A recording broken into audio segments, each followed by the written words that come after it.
Speaking arrogant, throwing fits, ripping shit, tearing it, imperative. Then I'm killing this mic no matter where I live. These derelict rappers acting the fool, this embarrassing is flagrant. That's the nature of this entertainment. And we can't even change it. Guilty before arraignment, now the system tainted. But when we speak, they all laugh at us. And y'all wonder why I'm lacking trust. Try to fight a giant with attorneys that can back them up. That's church versus science. Both sides start acting up. I'm late on my assignment. Hopping up a mile high, climbing, obviously never silent. New alignment, I'm defiant, can I describe it? Used to describe it as a young graffiti artist. Before the beard, I always got carded. Hit every bar, even though my bar's been the hardest. The scars on my face, and I ain't always been the smartest. But I'll show you where my heart is. I said I'll show you where my heart is.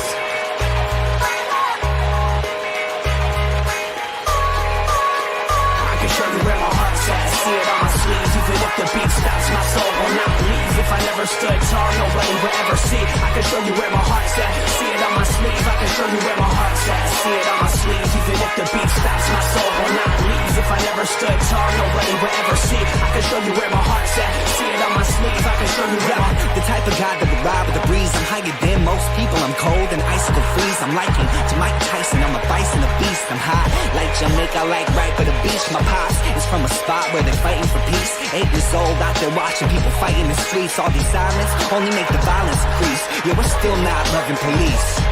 It's that bright young American, nice, dumb, arrogant. Tight on a mic, but he might need a therapist. Heart full of kerosene, head full of fairy tales. Said that you're my homie, you don't know me, but I know you very well. Roll back on some West Coast shit. This whole track is wetter than your dress code kiss. About to hit the track, running on some retro fit. I guess so lit, I guess so bitch, now let's go.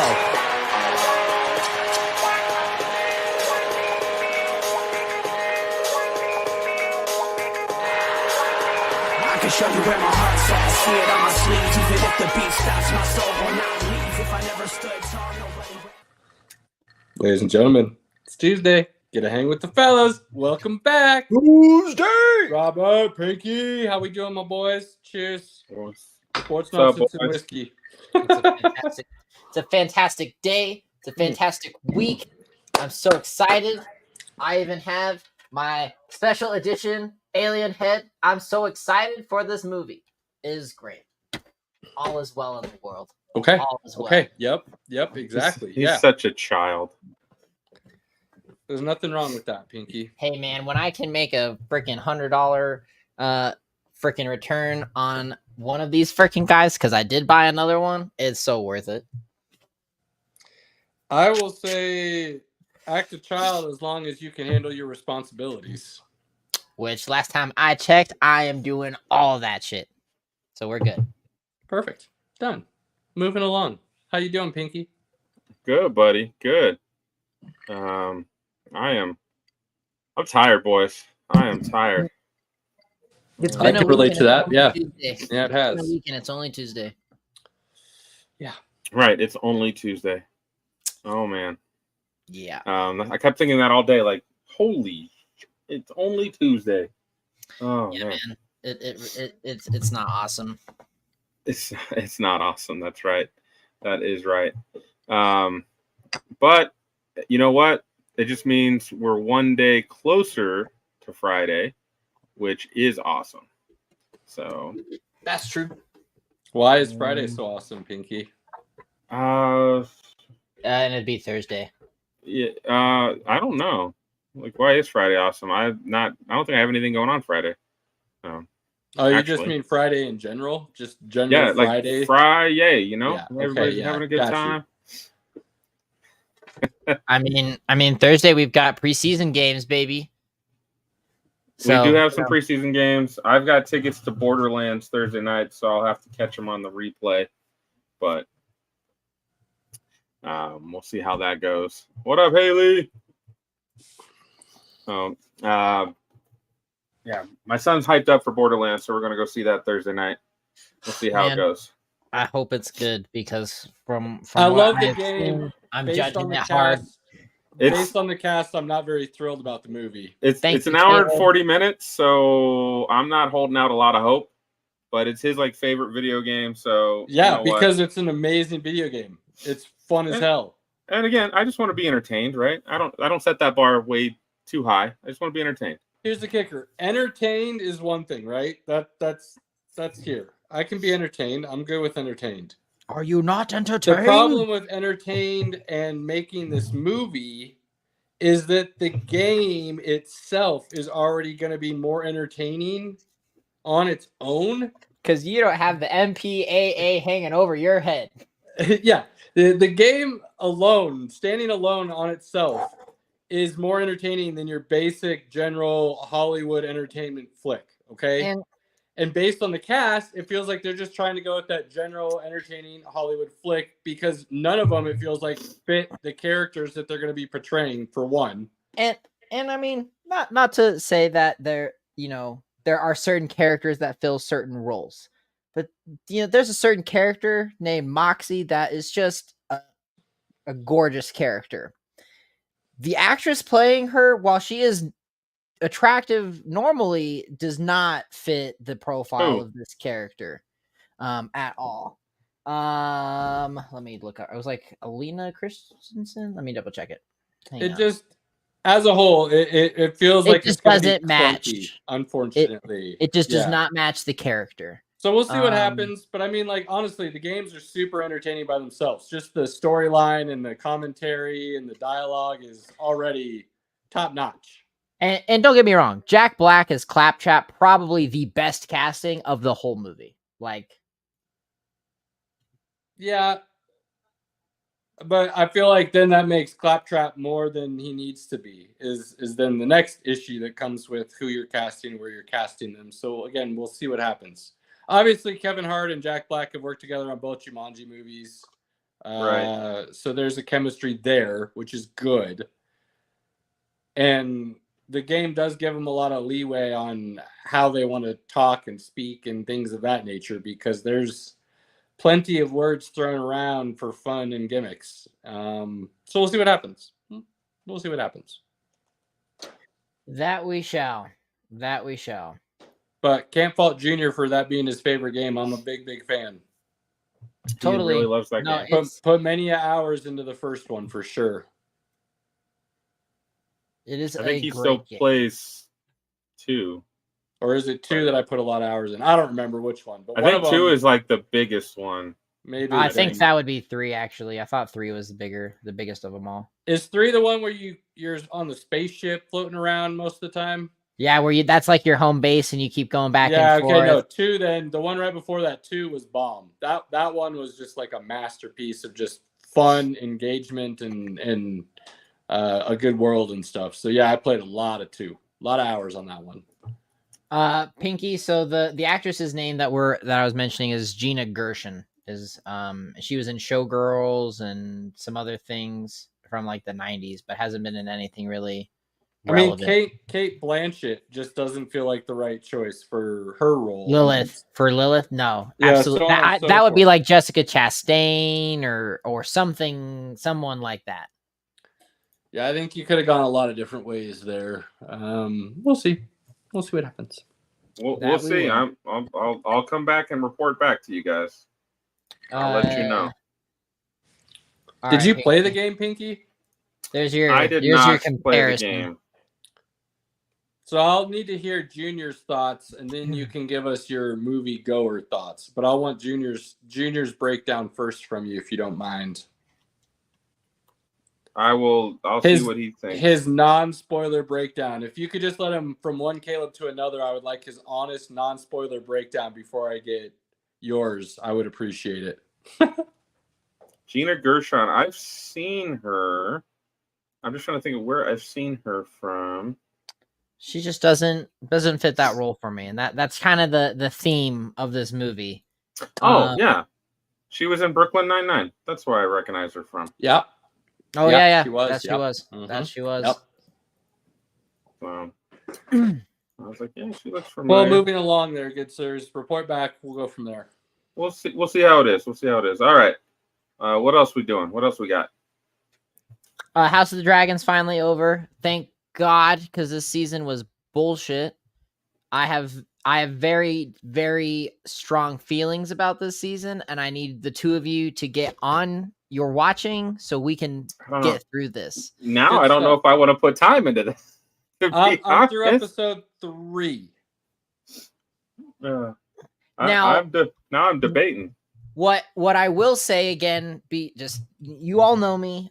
I have gone and read this book, or history book, if you will, where most of it is taken from different views, so and it gives them a lot of liberty to how they portray it on the show. But this season, man, just flat out sucked. Like it did not do anything for me that I wasn't already like, okay, cool, like we know this, let's move on. There was one great episode. And well, I mean, here's the deal. If that's going to be your critique, you're probably going to be disappointed entirely because, of course, we already know what happened. I mean, like... So, I'm not... That's like saying there's so much more to... mad at the prequel because you knew Anakin was going to be Darth Vader.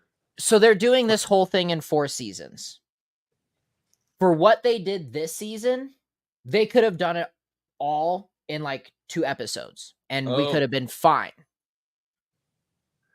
Well, that'll be interesting to see because, like I said, I'm through the first 3, so it'll be interesting to see how it finalizes here. Like I really felt like I just watched a trailer for a movie. Mm-hmm.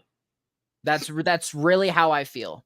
Okay. I actually fell asleep for about 15 minutes in the finale because I was so fucking bored. Well, I'm pretty sure I'll be done with it by the time next week rolls around, so we'll let you know. Again, I mean, I love Game of Thrones and I loved House of the Dragon, but this season just did not do it for me. It just didn't. I had more enjoyment out of watching probably The Acolyte because it actually like did something different. But this just was boring. Okay. And that's saying something. Well, Pink, you just burned through it in 2 nights here real quick, and that way next week we can hash it out and we'll be good to go, and then I'll move on to something else. You know you can do it real quick. Like if you really want to. 3 days. 3 days. When's the Olympics over? On the 11th? Yeah, I was gonna say a week basically. Like in 3 days, 4 days? Yeah, not that far out. Not much longer. Well, that's like at night. I'm watching the Olympics with the wife, so. Oh, okay. Well, then 2 weeks from now we should be able to hash it out. Then. Yeah, 2 weeks is fine. That's fine. That I might be able to work with. With that. I also did start the Caped Crusader on Prime. 10 out of 10. That's a really good show. I love the 1940s Batman approach. I think it's refreshing. I like that. Clayton, love hearing that, dude. That's awesome, man. Congratulations. Keep doing what you're doing, my guy. It's great to hear. That's hard to do. That is hard to do. Yeah, so congratulations on that. Any other nonsense to speak of from the fellas here? Did Robert just like... I think he froze, bro. Of himself?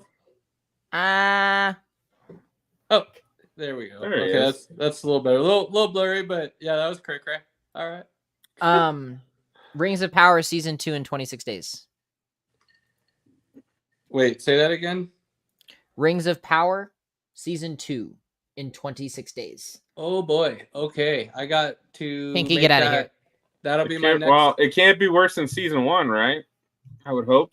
That'll be my next start. Then we'll do that next. I got to figure out Loki too because we might be getting a babysitter here to go see Deadpool. So I got to get Loki in before I go see Deadpool. So we'll see what happens there as well. Got some things to decide now. I don't want to hear it's not necessary. We like seeing everything before we've seen something, Pinky. That's just the way we roll. It doesn't matter what you say. But it takes a while to get through Loki season 2. So if you're going to try to do that, you'd have to really jump on it. Movies aren't staying long in the theaters these days. They're not. Yeah, which is also, I mean, you know me, I'm not going to be bummed if I have to watch it at home. Well, if you don't get on it, you'll be watching it at home, sir. Good. Okay. So get on it. All right. You guys are all Olympics, so let me go ahead and start it off, and I'll chime in where I can. Robert, what you got? Women soccer, let's go. Gold medal match on Saturday against Brazil. I believe I can't, correct me if I'm wrong, Caleb. This was the first time in 20 years that the Brazilian women and the United States women have met. That sounds about right. In a final, I think it is something like that. Pretty prestigious. But our women kick ass. Of course, I am also, enjoying seeing Dennis Rodman's daughter playing. That's always cool to kind of get some of that backstory. But actually how much of that backstory do you know? I know a little bit, but it's cool seeing other sports talents in different ways. I like seeing that. Outside of that name, they don't really have a connection. No. Like there's not a relationship there, unfortunately, which is sad. Well, have you seen the man? I'm just kidding. By all accounts, Dennis is a good dude. He just has that unfortunate gene of making bad choices, if you will. So it is what it is, unfortunately. And, deadbeat dads are deadbeat dads, no matter how you look at it. So in that respect, it's a bad look for him. Right. But Trinity put in her own work and made it her own name, and now she's doing it on the She's top a baller. Yeah, she is. That goal was nasty. And then they had another one in basically extra time to put them into the gold medal match. So the ladies are doing some heart attack thrillers right now for sure. And gentlemen, I do request that we do take a drink to this because one of our hometown heroes, Sophia Smith, put us there in the gold medal match today, and she is from Windsor, Colorado. So, all right, well, it's Colorado and Sophia. Absolutely. Simone Biles, the GOAT of women's gymnastics, putting in work with Team USA, getting the gold medal. And disappointing on the fall. That was really sad to see. On the fall? Yeah, her and Sumi Lee both fell off the beam. Well, yeah. So I'm getting there. You guys jump straight to the individual rotation. Like, I'm sorry. Team first. It's team first, right? And then teams was last week. We did that already. Well, I'm just saying, congratulations to the GOAT. She got the teams. Then they went and did the all-around, which she then won the all-around gold as well. And then this week they did the individual disciplines. And yes, unfortunately, she did fall on the beam. But she did didn't she get another gold, bronze, and silver or something like that out of the individual emphasis on each apparatus? So she collected a bunch more medals this round and is the GOAT of women's gymnastics. Now, I have heard some people talking about how she is the GOAT of American athletes when it comes to the Olympics. And while I think if you want to put her in the mention of conversation, I don't think I'd be upset with it. But I think there's one clear name at the very top that there is no argument with. And if this is not who you're saying, I will tell you are absolutely wrong and to do more work on your knowledge. Do you know the name? Let's see. Is it Michael Phelps? Yeah, absolutely. Okay, I was about to say, if it's not Michael Phelps, I don't know who else it could possibly fucking be. I thought you were throwing out a trick question. No, that's what I thought. Nope, that's the thing. It's not a trick. The dude has over 20 gold medals. Dude, it's insane. Like, I don't care if you want to argue swimming is one of the easier disciplines to be able to win multiple medals at, because you can win, you can do the best at the 100 freestyle and then do the 4x100 freestyle with your team and win another gold that way. So you're kind of doing the same thing twice, if you will, but you're still winning events, right? Regardless of how you're going about it, even if it's individual and then team, you're still then having to hope 3 other dudes on that relay are just as quick as they need to be to win. So, and then your medleys, you're having to be good at every swimming stroke, the breast, right? The freestyle, the backstroke, and the butterfly in order to win that event. So anybody who's talking that, like, I can kind of understand where you're coming from in a way, but I will still say it's crazy to not give them their just due. So yeah, Michael Phelps is, I would, in my opinion, he's not just the greatest American Olympian, he is the greatest Olympian, period. No questions asked. Most decorated. Yeah, no, absolutely. What I would say, Caleb, is, we talked about this several weeks ago. I would say Simone Biles definitely goes on like the Mount Rushmore of the Olympics for the United States, but definitely not the GOAT of the Olympics. And again, what is it that always happens? Every year in sports, what happens? Recency bias. Prisoner of the moment. Sure. Absolutely. But I have a hard time I mean, Simone Biles is a very dedicated athlete and a very resilient athlete, but she is definitely not the GOAT of it by any count. I mean, I think from gymnastics, calling her Mount Rushmore, or I'm even expanding now because Mount Rushmore is only 4 people. You know, she's definitely in the top 5. I mean, Olympic athletes. We could transition it to like a dollar bill situation because you got your 1s, 5s, 10s, 20s. So I mean, you could do that. That's a better conversation. She could go on a dollar bill of sports. It's a better analogy.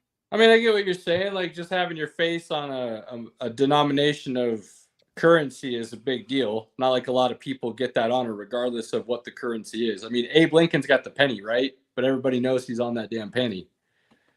And it's not your or my face. So if you watch the pennies, the dollars take care of themselves. So, you know. Great. Guy. Yeah. Perfect. Ladies and gentlemen, giving out financial advice. Listen to the man. Woo! Cheers, good sir. So, yeah, there's that. Gymnastics are now over. Swimming is now over. Track and field is starting to wrap up. Noah Lyles did win the 100-meter. Which I'm going to say flat out, little wild that it's the first torso to cross the line, not just body part. Right. Because he would have lost if it was just the first body part. Right. He would have lost by about as much as he won, which is just crazy. 5,000ths of a second is absurd. But congratulations, because those boys were running in that finals heat. So for him to know the rules and make sure he put himself in a position to get his torso across the line is a heady move. Very heady move by a veteran of the sport and the fastest man in the world at this point in time. So track and field is doing some work. Sha'Carri Richardson did not do what many people thought she would, and she is walking away without a gold. So that's a bit of a bummer. Cole, I believe his name was Cole Hawker, basically won the equivalent of what's the mile, and that was got crazy. A gold, and he was a super underdog. Not one of the favorites, was not supposed to be there, came out of nowhere, won that, so that was cool to watch. Well, just watching him in that last stretch, you see him kick on the afterburner. He didn't, though. That's the kicker. And I'm glad somebody mentioned this on our post on the Facebook page. He didn't change. He basically held his stride and his pace the entire time, which is really what you want to do in the mile. And if you have a little bit of a kick left for that last, say, 60, 50 meters, you can throw it in. But what happened was those dudes all kicked and went into their afterburners, basically coming around the turn. And by the time they came out of that last turn, they didn't have any more left in the reserve. So they were actually starting to slow down while he maintained the same pace, which is why it looked like he was all of a sudden turning on his afterburners or giving the kick at the last second. He was just smart enough and held to his game plan where he held that pace the whole way, which was a brilliant strategy that turned out beautifully for him in the end. But, dude, they ran that in like 3:32. 3 minutes and 32 seconds. They ran basically the equivalent of a mile. It's a little short of a mile, but not by much. So if you want to call it 4 minutes, it probably would have been sub 4 based on the math to equate it to equal. It would have been just under 4. That's absurd to me. Absolutely absurd. It was 3:27. That's crazy. So you're talking maybe 3:40-ish if it's a full mile. The fastest mile I ever ran was 5:25. That's crazy. I can't remember if I ever got a sub 6. I feel like I did at least once, but I can't remember for sure. So I'm gonna say I never got there. Now that was 10 years ago when I was like playing soccer every day and running every day. Now, I did clock in a sub 3. It was actually a sub 245 800. Ooh. Cruising around on the 800. That was pretty good. But I never tried to push it that hard in the mile. Yeah, those boys are moving quick. And that was if you didn't watch that race, again, it's 3 minutes of your life. It's worth watching, and it'll be worth every second. Yeah, so pretty good. Really pretty good. watch it. Then you have the pole vault finals. America took silver because the gold medalist decided he wanted to go ahead and set a world record, which was pretty awesome to watch and see. That pole vault is still just an out of this world type of thing to me. The way they're able to take that basically 20-foot pole or longer, depending on what size they're using, run basically at full speed down a narrow little path, throw it into the ground, and then go vertical with them and the pole to then heave themselves over the bar. It is a wild sport. Interesting. I actually sent you a lot of so I follow Omega watches just because I'm a watch person. And they actually detailed a lot of his jump. I actually just sent it to the chat, Caleb. So if you want to check it out, it's a cool little infographic. Yeah, absolutely incredible. And it's a very underrated sport, in my opinion. I love watching pole vaulting when I can, just because the sheer physics of it is awesome. Yeah, absolutely. Julian Mejeres, I believe was his name, out of Cuba, won his 5th heavyweight Greco-Roman wrestling gold medal in a row. Yes, that's right. I said 5th in a row. Animal. That is 20 years of straight competing. Absolutely absurd. Put his shoes in the center of the mat after the match to signify his retirement from the sport. So an absolute legend. I think his name should go down and mentioned as one of the greatest Olympians of all time, right there with Michael Phelps, because you can only win one gold. It's not like he can then go wrestle all the other weight classes and win some golds that way, right? It's you get one opportunity and that's it. And for him to do it 5 times in a row, I think to dominate in that way for that many years, for that many Olympic cycles, automatically puts his name, if you want to throw a reference that you guys were using earlier, on the Mount Rushmore of all-time Olympians. I think that is just an insane accomplishment and sheer dominance in the sport. Absolutely. And real quick, just to kind of put we didn't really talk about that with Simone Biles. The picture of them honoring their teammate from Brazil was awesome. And anybody else that says otherwise needs to understand sportsmanship. That was, I love that moment. I think it was great because, again, from a gymnastics standpoint, that sport is overly dominant. And if you dominate it like Simone Biles has, you're going to win consistently. And for them to give the respect and pay and give the flowers where flowers were due, that was awesome to see in that setting, in that sport, with how competitive it is. I just wanted to say that real quick. Sorry. I mean, good for you. I don't entirely agree. I think sports has gotten a little too soft over the years. I think you can show sportsmanship without having to bow down to your competitor. So I think for everybody knows who the GOAT is. I think for the GOAT to all of a sudden bow down and praise her competitor for winning 1 gold medal against her, I think is okay. I mean, if that's how she wants to show respect to her, yeah, awesome. I mean, by all means, I'm saying do what you want to do, but for anybody to say that's how true sportsmanship is honored or shown, or anybody who disagrees with it doesn't know the meaning of sportsmanship, sorry, Robert, I'm gonna politely disagree. I did not say that. I just said it's a world-class display. Like, that's my opinion, is that's how it should be. And that type of a sport with how competitive it is. Well, and I mean, again, to say that's how it should be, I think, again, I would politely disagree. I don't think you need to go to those lengths to show sportsmanship, especially when you know you're the better athlete and competitor in the sport. I think it almost creates a mockery in my mind. And I know some people will laugh at that, but it is kind of how I see that feel. viewpoint. I do see that viewpoint. So, yeah. But no, I mean, I thought it was a great display. I'm not upset at the gesture. Like, if that's how you want to show some respect, by all means do it. I'm definitely not going to be upset if somebody says that's a weak move. Like, no, I see both sides. Maybe I'm too old school in that respect, if you will, but like, you want to be friends behind closed doors in the off season, be friends behind closed doors in the off season. But, you know, while I'm in that mode, especially if I'm not winning gold, I'm not going to be happy about it. Like, that's one thing, like, and people always tell me, like, I don't understand because I didn't train my whole life for that medal. And, like, second best in the world is better than nothing. Like, okay, that's cool if that's how you feel. I personally know how I feel when I don't win when I think I should, or when I train to do so. Most Olympic athletes, if they don't get gold, even with the silver or bronze, they are disappointed.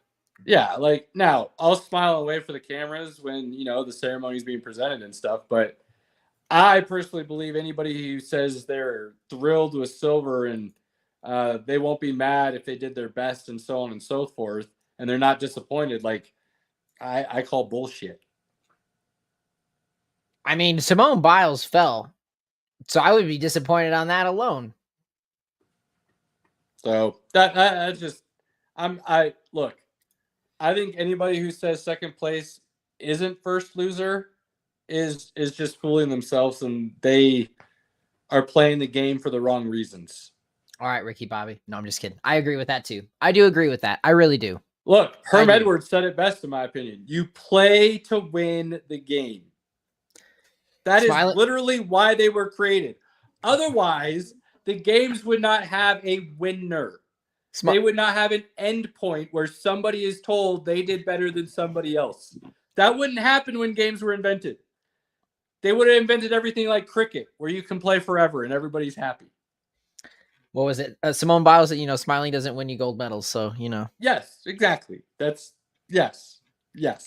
So that's just like, and I can walk away and be happy and shake my opponent's hand for beating me and, you know, still not be happy about my own results. Like, I'm not going to be, you know, a dick about things. But if I don't win, you know, there was a reason I played.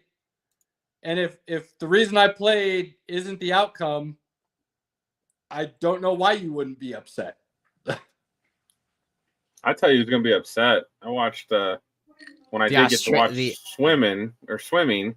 Caleb Dressel. They did a whole thing about his like depression and mental aspects, and just always thinking he's a failure. And I'm like, well, it's not going to help that you didn't defend your gold for the third Olympics like you wanted to, and then you didn't medal in your other race either. Like, I bet he was not. He's not going to feel good about it.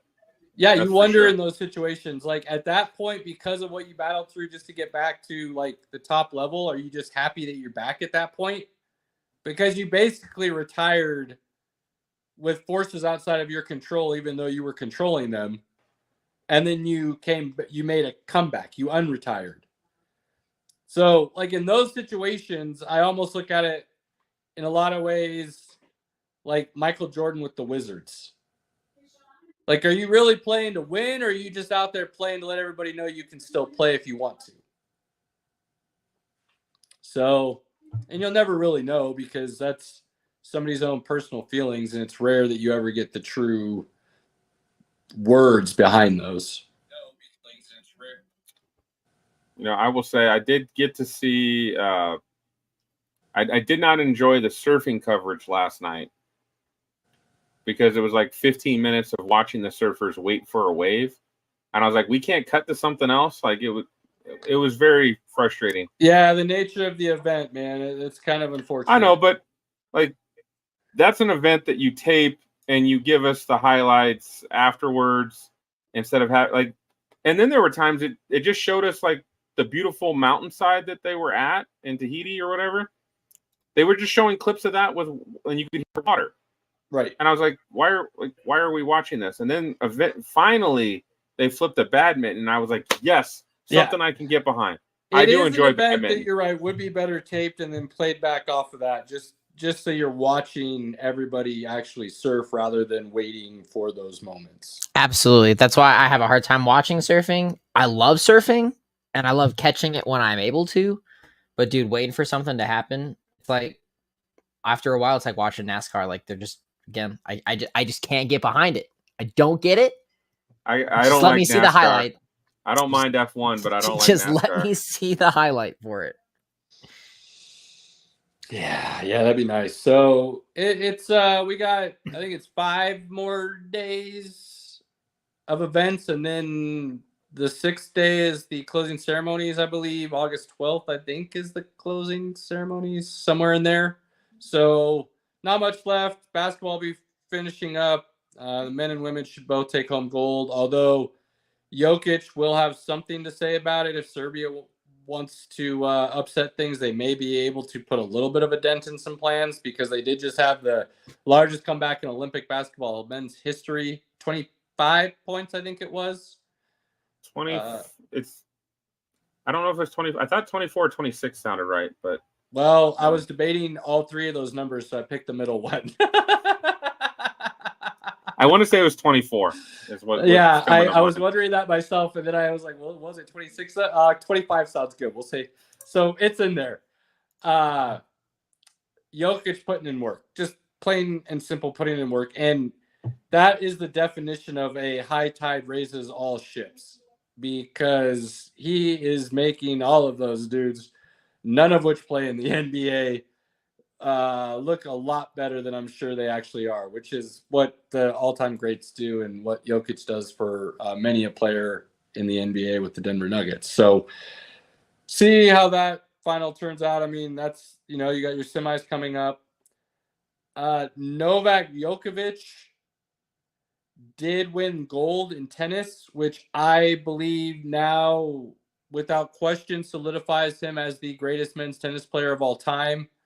He has every accolade that the others have, so they cannot question that. He's got more Grand Slams. He's won more of the other ATP major events. I think Rome, Miami are a couple of them, some of the major stops. So, it's just that one more notch on your belt to kind of put you at the top, if you will, and separate yourself from others that might be in that conversation. If you still want to argue Nadal or Federer, there are still some arguments to be made that I could listen to. But for me, I think it would be hard-pressed to say anyone other than Novak. So congratulations to him. Beat Carlos Alcaraz, who he just lost to at Wimbledon. So Alcaraz is on his way up. I think he is the next big name, and we could see some big things from him still to come. He's young, and he's definitely been putting on a show lately. So. Oh, yeah, absolutely. Absolutely. Other than that, that's about all we got for Olympics now. Robert, do you have any final thoughts there? Saturday, women's soccer. Looking forward to it against Brazil. That's all I got. There you go. Fun. Yeah. Fun. Mm-hmm. All right. So, gentlemen, Caleb finally got around to it. He came back. Well, let's not go. You had a hiatus there, sir. Well, I'm still debating if I'm really on the hiatus, and this was just a slip. But this was the first watch of an event. This is the first watch of an event. So you're back in some capacity. Well, Summer Slam happened over the weekend on Saturday. I watched it because and that was Pinky a great time. Pinky asked me to do the homework, so I watched it. I appreciate that you completed the assignment. It was a great card. It was an awesome card.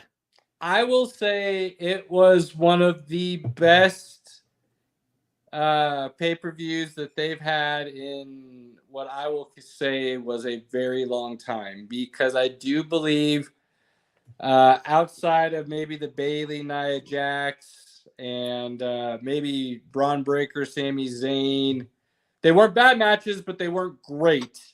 Outside of those two, possibly, the whole card was pretty solid. It was great. So Robert and I got to go over to a guy that I literally had just met him one time. Ron's awesome. And we were just vibing about wrestling, and he was like, we're going to do a thing for SummerSlam, man. Why don't you come over? I was like, all right, man. And so we showed up. They had burgers, hot dogs, Steaks. chicken, filet mignon, mac and cheese, queso. Dang. It was awesome. 85-inch TV. Sound was perfect. It got to a point where I was like, man, I have eaten too much and I have had too much to drink. I can't put much more in this body. I don't know where it's gonna go. Awesome.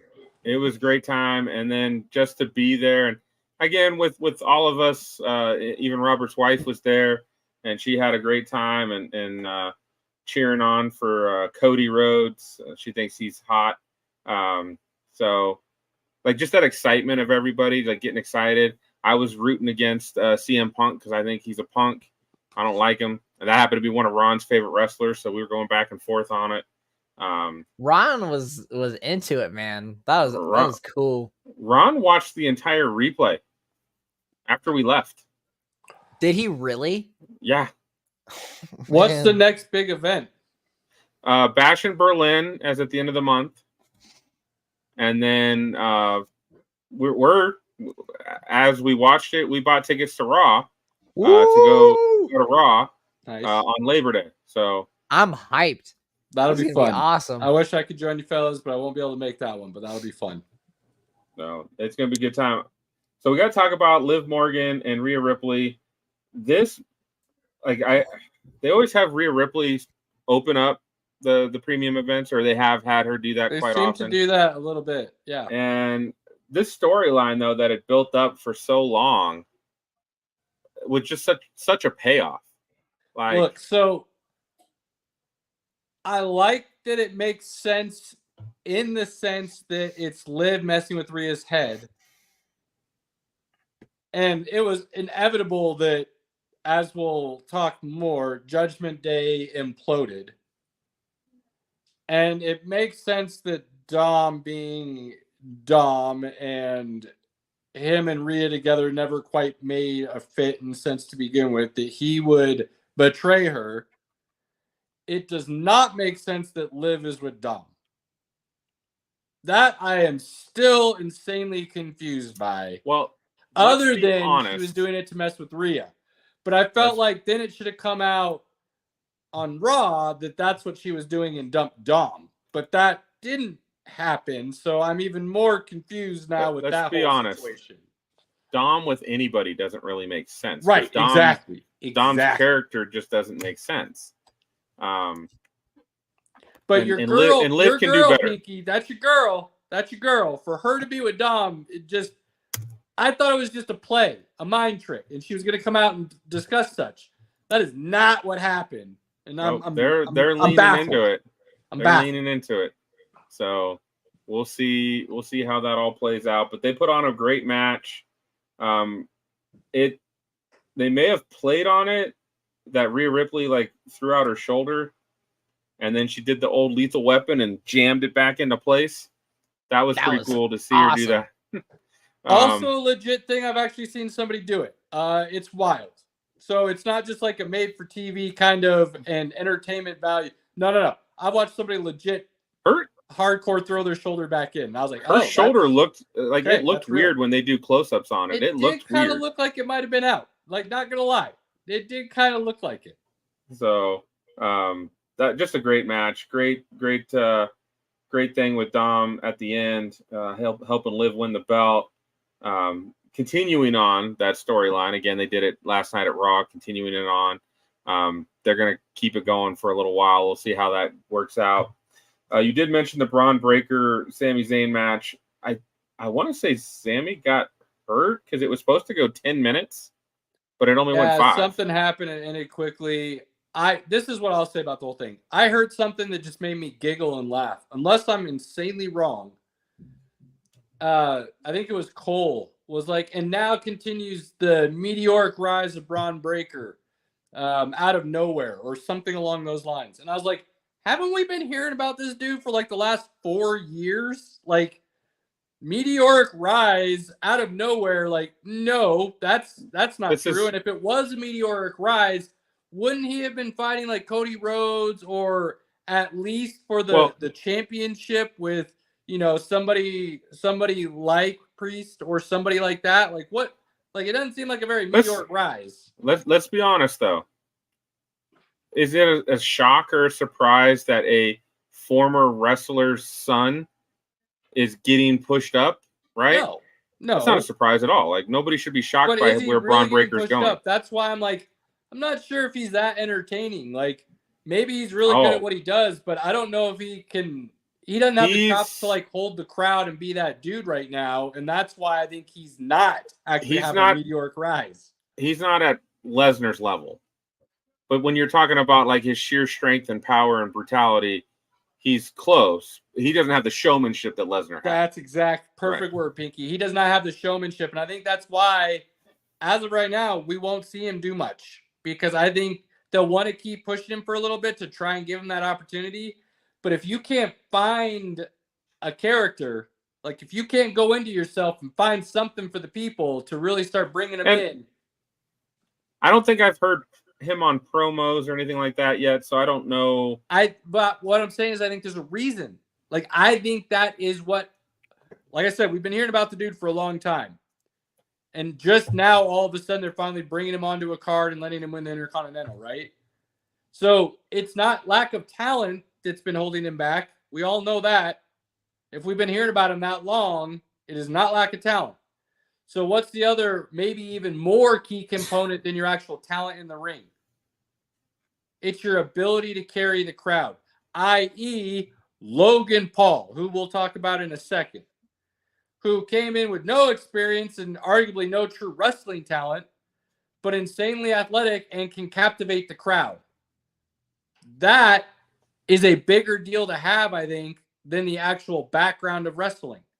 Because you can teach the background of wrestling. You can't teach somebody how to have a presence. You know what I mean?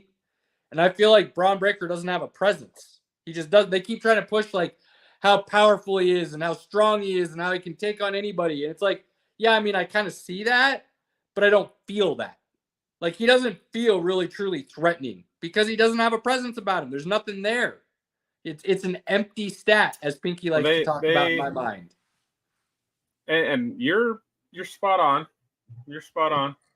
And I think they haven't created a character for him. They haven't created a rivalry for him. They're going to need to take it to the next level if they want to continue to build up his star power. Yep. He's going to have to, not them. I think it's on him now. Well, I think they've done what they can do. Yes. He came out in Royal Rumble. He showed out well. They brought him onto the main roster, and they've been pushing him ever since. And now their work is done. It's on him now. So they've got him to where they needed him to be for him to now start showing what he can do. Yep. So we'll see how that rolls. LA Knight and Logan Paul. I love LA Knight coming in with his Logan Paul prime truck after he stole it and then wrecking it, or at least, wrecking a window. And then Logan Paul hitting him with a court subpoena. Well, so that could be fake. That could be real. I don't care. I'll take the dub. Yeah, that's right, Caleb. I all day. I don't know if I liked Logan Paul losing, but I don't think he needs to be champ to continue doing what he's doing. Like he won't.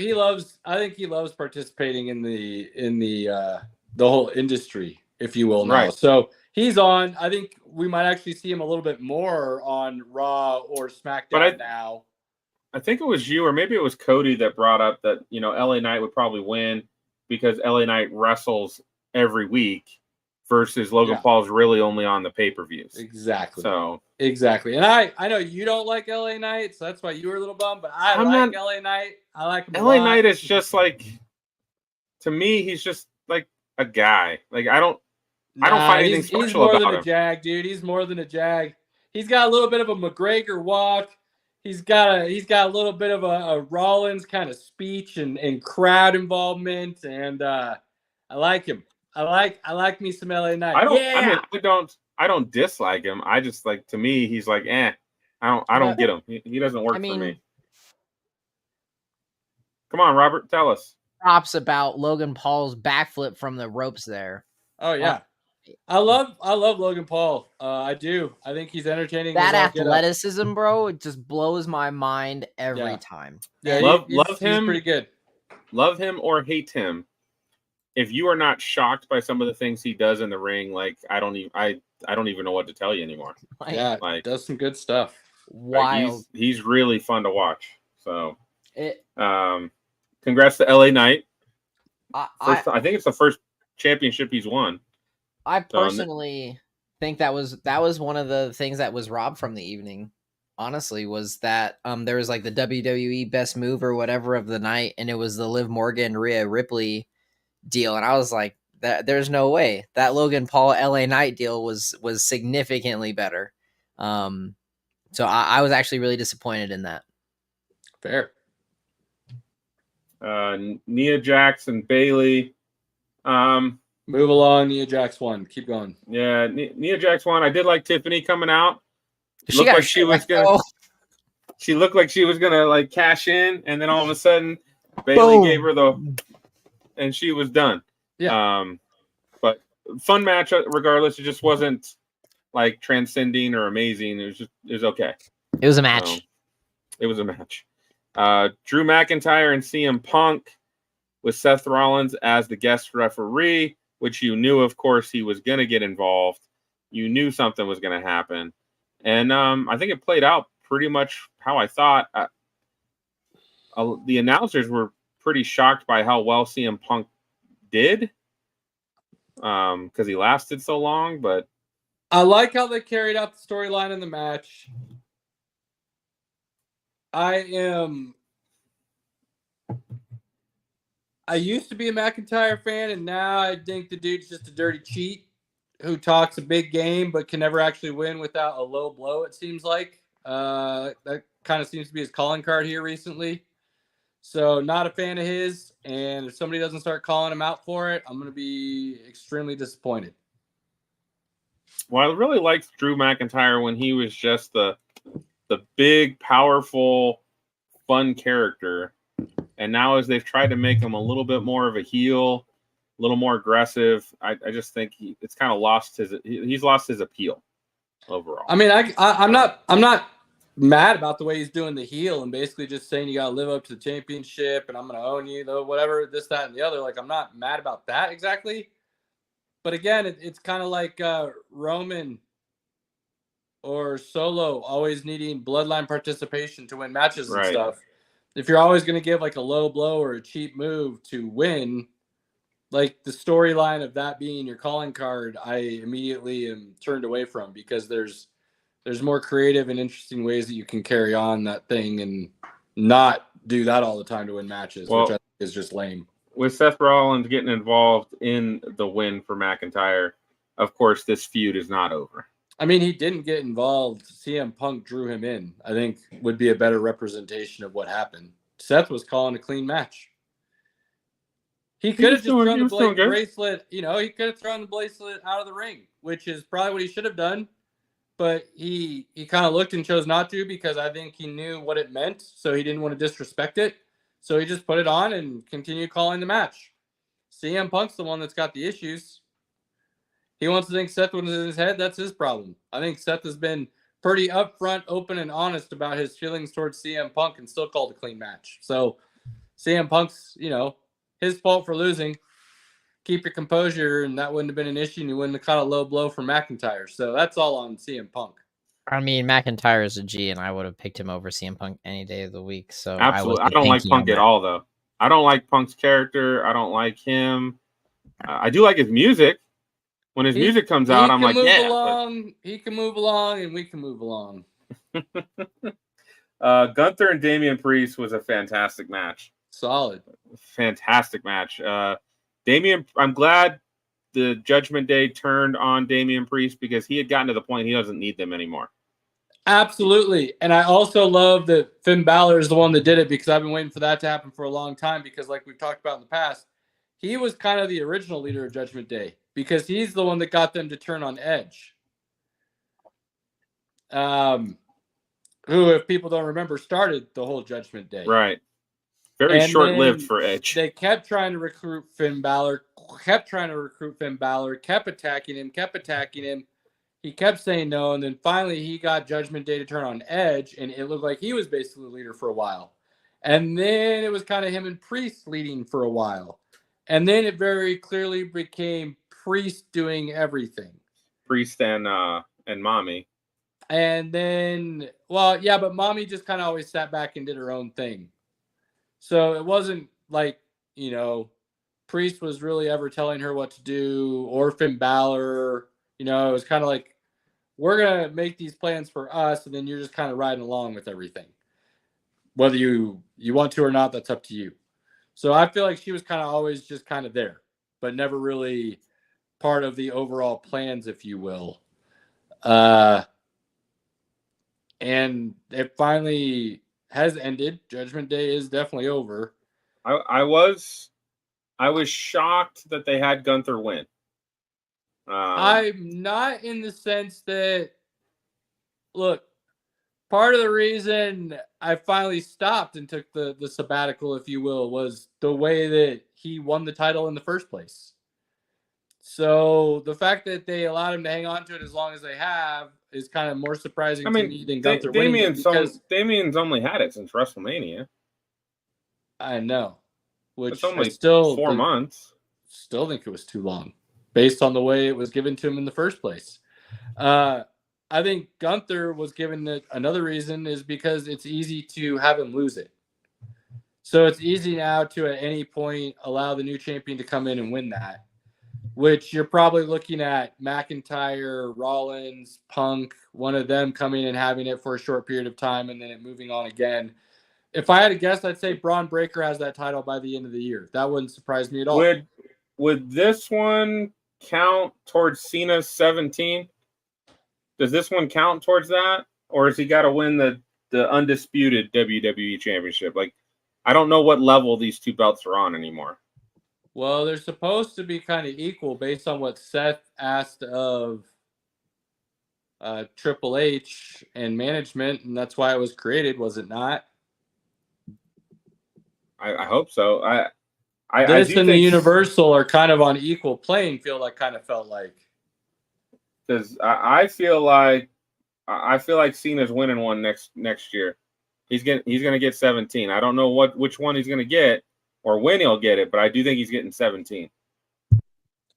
They're gonna make that happen. I mean, if that happens, that feels like more of an epic win, and then a Money in the Bank briefcase to the back of the head while he's celebrating with the crowd for him to lose it the same moment, the way they've treated him recently. They have not treated him well in the last couple years that they had him come in and do something. What was that match they had him lose 2 years ago? Austin Theory. Yeah, that was trash, dude. And it was awful. Yeah, Austin Theory doesn't even exist anymor. Now that Vince McMahon's gone, look how quickly they burned him out. He made a quick cameo just to get choke slammed by Jelly Roll. Yeah, but you know what I mean. You know exactly what I'm saying. He's non-existent at this point. Him and Grayson Waller don't matter. No, because Vince McMahon is finally done, and they're like, and we're going to end that storyline as quickly as possible because it's trash and nobody believes it and nobody likes it and it's terrible, which they've done a decent job. I will say this event did help settle and rewrite some storylines, but I'm still very upset about one, and we'll get to that, I know. How about the sheer pain I felt every time Gunther or Damian Priest chopped each other? Yeah, brutal. I mean, every time I was just like, oh my God, I can't even imagine being in there like, yeah, I'm going to let you hit me again. Oh yeah, I'm going to let you hit me again. No, like that hurts and you can hear it. I mean, doing chops enough to make somebody's chest bleed is not going to feel good for sure. It's nasty. So, what did you think about that match, Robert? Which one? The Gunther Damian Priest one. So the Gunther. Sorry, I had to respond to my mother. There was something going on. The Damian Priest Gunther match, that honestly was probably one of the more intense ones, and I, like Caleb said at WrestleMania, it was an interesting win for that. And personally, I like Gunther from the beginning. He's just cool. Gunther's a good wrestler. With the ring general. He was one of the first wrestlers that I actually watched with you. And you kind of gave me a good backstory on him, and I kind of liked just what he did. I mean, shit, the man bled. Just admit that was German crazy. And you're. I mean, of course I'm German. You got a soft spot for the Germans. Just say it. But Robert was like, all day. Gunther? But yes. But it was a very cool match to see because Gunther just. Well, I don't know. Those are two big, gigantic individuals. And the moves they were doing were insane. So for their size, it was very entertaining to watch. And I've always loved seeing from the. I think we've watched 4 now together, Pinky. Gunther's been at almost every one, and I've loved seeing his matches because they've always been I've found highly entertaining. Gunther puts on great. A good show, which is why I think they let him be Intercontinental Champion for so long, and that's probably why they didn't feel too bad letting him become World Heavyweight Champion, because it does again change the Judgment Day storyline, which is really the reason for him winning was to change that. He could lose that belt in the next 1 or 2 pay-per-views pretty easily, and that's okay. Gunther's going to be around for a while, and nobody's going to be upset about it. I think they'd be shocked if we lost it on SmackDown, though. I don't think they would. Are a lot of belts changing hands on Raw and SmackDown these days? I don't. No, I'm just saying. I think based on the way things are starting to go, I think I could see more of that movement, and that was the belt to do it with. That, the U.S. Championship and the Intercontinental Championship are the 3 belts that used to move hands quite a bit, especially on Raw and SmackDown. Right, they're gonna need to come up with a couple of those here and there. So not just the tag belts. I think you will see a little bit of that start happening again, and not just the pay-per-view events that things happen. Now, the Universal Championship, I think, will be your pay-per-view belt. I think that will stay just as is because of what it is. That's what it's known for. Are you calling which one are you calling the Universal? Are you calling that the Undisputed? Because it's not called the Universal anymore. So I know. I don't. So that's the Undisputed one? I don't know. So there's the World Heavyweight Championship, which is the one that Seth Rollins was the first one. Right. And now Gunther has it. Right. And then there's the Undisputed WWE, which is where Cody Rhodes has that. Right. So I think the one that Cody has is the one that will just continue to be whatever superstar they want to put at the top for however long, and that'll be the continuous pay-per-view belt.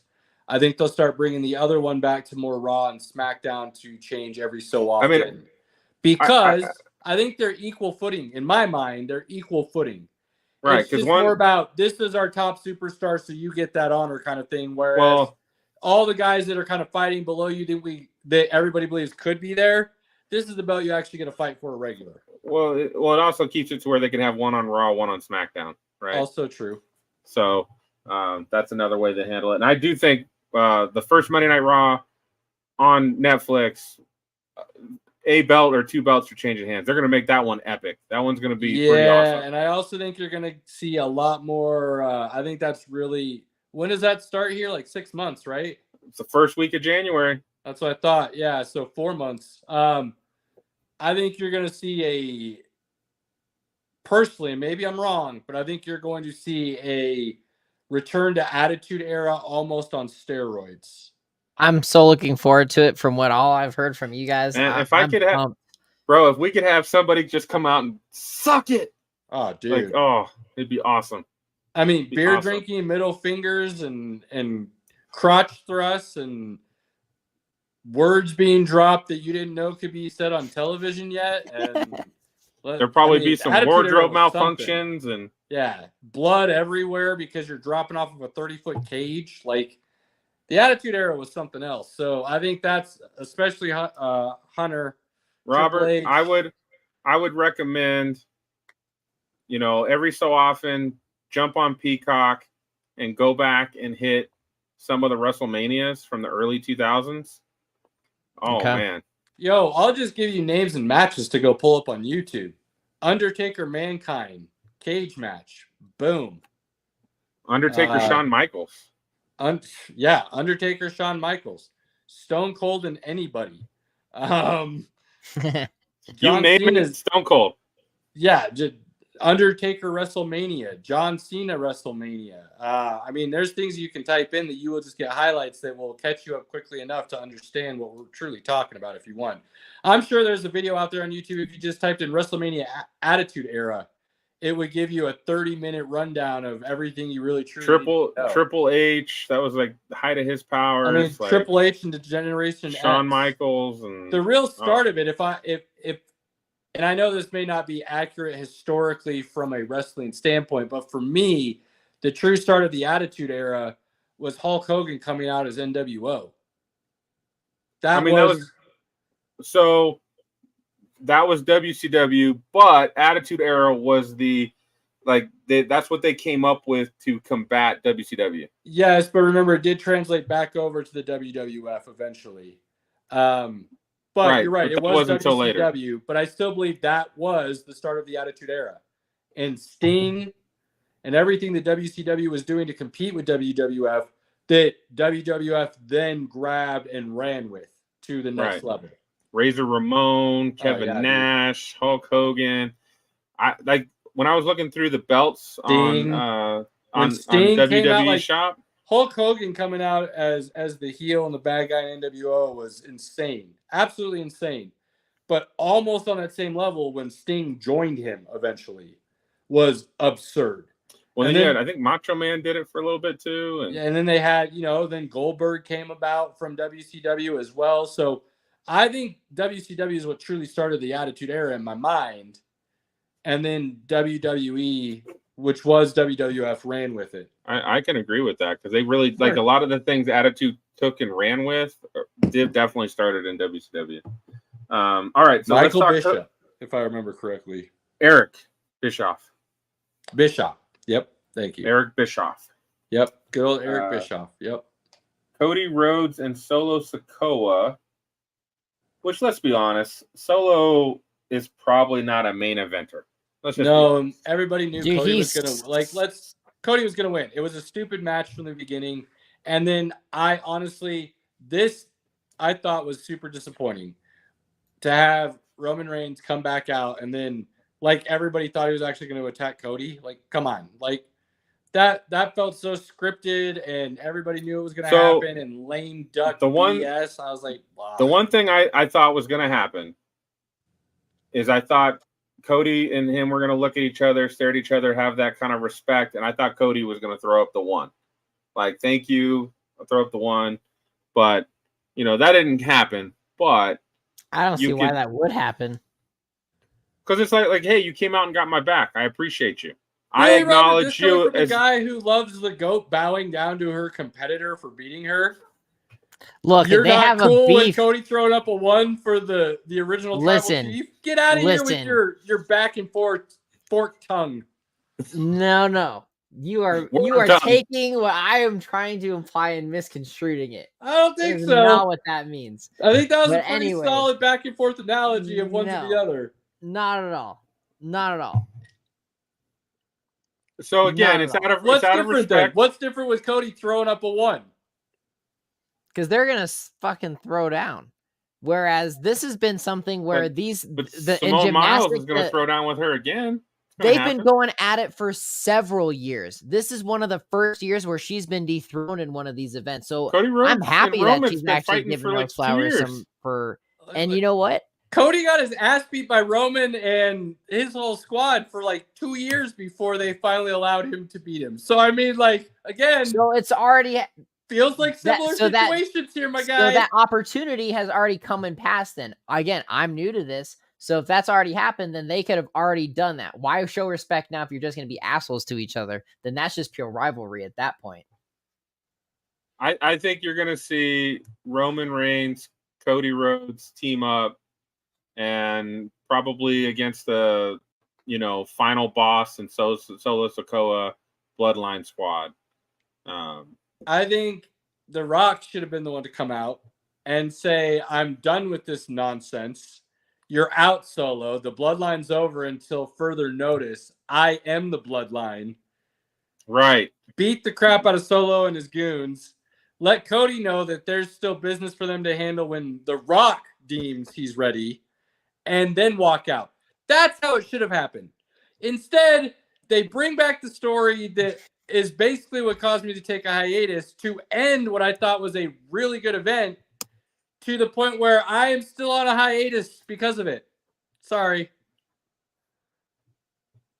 Sorry, Pinky. I waited for you to go through the whole thing before I gave you the bad news. I didn't hate Roman coming out. I liked it. The crowd went wild. Oh, cool. It worked out. I liked it. Lame. You can go a lot of different directions from that. So tell me I'm not wrong. I like your storyline that you've created, that The Rock would have been better. I could agree with that. I just don't think this was bad either, though. I think this was fun. But okay. Well, teach their own. But I'm on my hiatus still. That didn't do it for me. You got to watch Raw when we're there. Then at least you got to do that. That's your next homework assignment. Labor Day Raw. I can do that for the simple fact that you'll be there and my guy's there, and so I can do that for you. At least that, and then we gotta make signs, bro. We're gonna have to make signs. We're so high up. No, we don't need signs where we're at. we're not front row on the way as they walk out. Where we're gonna get TV time. We're up in we're up on the first 375. 375, bro. So we're not worried about signs at that level. Now there's not bad seats. There's not bad seats at Ball Arena. No, but there's not. We're a sign is so you get on TV. We're not getting on TV, bro. yeah, they don't put that upper area on that tube. So that still can make a sign. My final notes was I was like, oh, good. Yep, I like it. Great. We're doing awesome. This is fabulous. This is you motherfuckers, I'm out. That's how I felt about the evening, unfortunately. So we'll see how things play out. I know you'll keep me posted as to how things are going. And I mean, I'm not done forever. That storyline got so stale and old for me. Like the bloodline being there is one thing.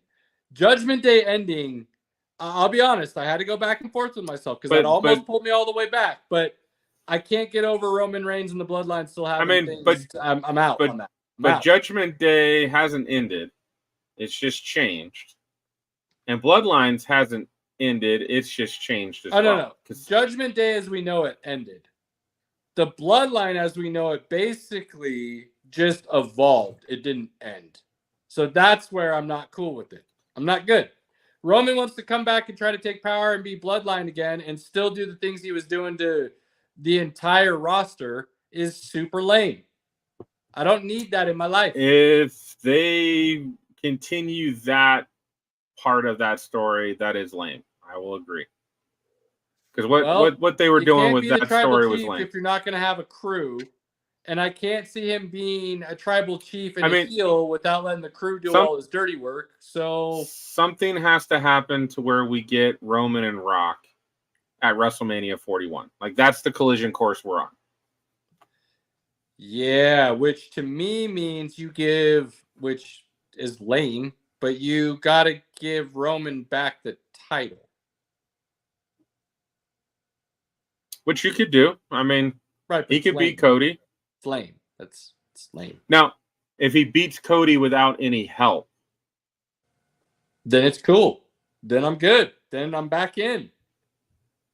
But this whole having 8 dudes beat up everybody for you so you can win the match and keep the title is old. Again, we've talked about this. You do it once or twice or every so often out of nowhere and it's a surprise and people weren't truly actually expecting it this time around. That's that. Fine. If it becomes the norm. Well, when they have a phrase for that kind of match and they have to call it Bloodline Rules, it's gone too long. Yeah, we used to call it Handicap, no rules. Now they're creating nicknames for it to make it sound better. Get out of here. I'm over it. I'm on hiatus still. Sorry, guys. Let me know. You can be on hiatus. It's fine. I mean, I can only watch pay-per-views. Because when I go to YouTube TV to watch Raw, it's from 2 weeks ago. And then I don't have access to SmackDown right away either. So I'm just watching pay-per-views for the moment until until Raw hits Netflix, and I'll be on it every week. There you go. So, all right. So SummerSlam, we got Bash of Berlin later this month, and then we've got Raw in Denver. So that'll be fun. Ron is going to join the podcast Tuesday, the night after Raw. He's going to jump on with us. Fun. All right. So I'll tell him to put his belt on and show us that belt, which is beautiful. He's actually got 3 WWE Championship belts that are pretty cool, and awesome wrestling fan. All right, so I know we promised the people a mock draft. We're not going to do a full 15 rounds, probably be 8 to 10. Robertson, Caleb, did you go in and grab the middle? I got it. All right, and I've got the end. In the center for you, buddy. So I'm gonna. So we need to draft from our phone, but I'll show the screen here. And then we'll obviously Pinky will, as a good man, pause it at the end of every round so we can kind of do a little recap, let you know our thoughts on things. We picked, the beginning, middle, and end of a 12-man PPR flex type standard situation. So we've got the computer doing its auto on the other picks. So we'll kind of discuss where guys fall, and if that were your team and this is kind of what you were doing, why a pick was good or bad. We'll still discuss it like guys are picking, just to kind of give you ideas on how we feel about certain players and things of that nature, because this is the start of the mock draft season, ladies and gentlemen. This won't be the only one we do. We'll probably do one more. One, because we like doing this and discussing it. 2, because it's fun.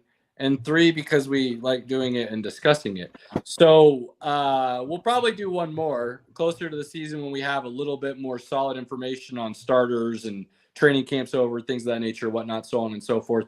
Usually we do that one as a home league live, and it's a completely separate episode. And that's a real draft. So we'll probably, that's a live draft on that's air. That's not a mock. This is our mock. Maybe we'll probably do we'll do a different. We'll do another mock, and we'll set up the parameters a little bit different. But the live one is literally the Tuesday the week games start. So that's separate from the podcast. We do that as its own little entity all by itself, because we let the league mates, if they want to join, come in and be part of it as well and chat it up and be silly and goofy. Because look, if we have this platform, why not do something fun with our buddies, right? That's what this is all about. Right. So this is, again, standard 12-team PPR flex. Robert's going to start at the front. He'll pick his now. So, give you a little idea. Just, again, a little bit of background here. Robert is what I would consider a fantasy novice. Robert, you said this is your second year playing fantasy? Officially, yes. Because my first year I don't count. Okay. Officially his second year playing fantasy. This is only going to be he's only going to have a total of all through his fantasy career. He'll have 4 leagues that he's been in. You have 2 this year that you're doing? 3. Okay. He's moving up, ladies and gentlemen. My first league is back in action, and we're trying to do that. So I'm like, well, shit, I actually have to pay attention so I can win this shit. Because I'm not playing for kicks and giggles anymore. I actually need to win. I like that. So Robert's picking from the 1 spot, but as kind of a newbie. I'm going to pick from the middle and just tell you guys flat out, I'm going to do something kind of different. I'm not going to do anything that's your standard. I'm going to do a version of a best available to kind of give you an idea of what's possible if you pick in the middle rounds. And then Pinky's picking at the back end. He'll get the wrap. And if I know anything about Pinky, he's going to do what he thinks is the best possible team he can pick from that position. And we'll discuss the different levels and variations, and again, even what the computer's doing, to kind of give you an idea of how we feel about different guys and where they're going. The one thing about mocking with this computer is it will typically take the best available, which is nice, right? And it always fills its starting roster right before it will go to its bench. Well, it depends. I've seen it draft 4 running backs or 4 wide receivers. It doesn't start doing that until you get into some of the middle rounds, but in that first 4 or 5, it will literally take the best player available. Yeah, absolutely. And I think we should do just 11 rounds. That gets you 3 into the bench, so it gets you the starting 8. I think is what we have it set at. and then 3 bench spots. So it gives you a little bit of an idea of how to move some depth to start your bench. And I think we could stop it there. Like you said, we don't need to do the full 17 or whatever it is. But just give the people an idea of kind of how to fill out their starting roster and then kind of build some depth to begin with. Good? All right. Well, Robert, when you pick, just kind of make a, try to tell the people why you're picking who you're picking. And then I'll try to pause it once it gets to everybody's pick. That way they've got a time for that explanation. So, I mean, like Caleb had put very nicely for me. I'm still pretty novice to all of this. So I'm kind of still figuring it all out. So I'm simply just kind of going off of what I know from my basic knowledge. If you need a lifeline, you let us know. I mean, I'm always about lifelines. This and is all about a little bit of education, research, and knowledge. Exactly. And I know that there are several, almost infinite amount of strategies for this exact thing, which I'm still understanding and learning from not just you both, but other people we're playing with and so on, because everyone has their little tick, if you will.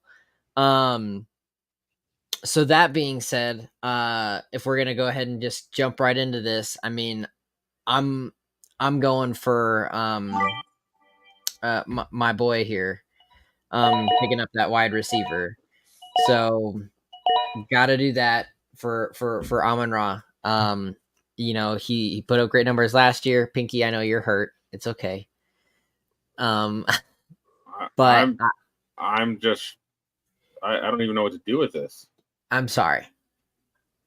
I guess this, Pinky, is why I mentioned at the very beginning kind of where we're all coming from, so people don't just flip out right away. Because Robert, no offense, and I'm saying this as nicely as possible, because I don't hate the pick. To each their own when they're building a fantasy team, and he could very easily be the top performing wide receiver in this year's draft, in this year's league in fantasy. He could easily do that.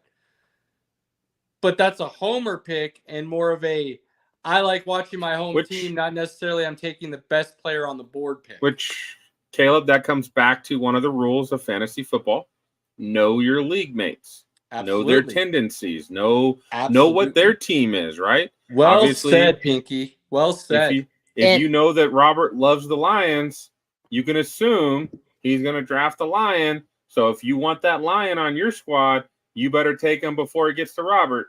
So, and I knew this was going to be not a great example, but a good example for me of what I should not do when we actually do this. Well, hold on. If you draft a first-round player in the first round, it's debatable, right?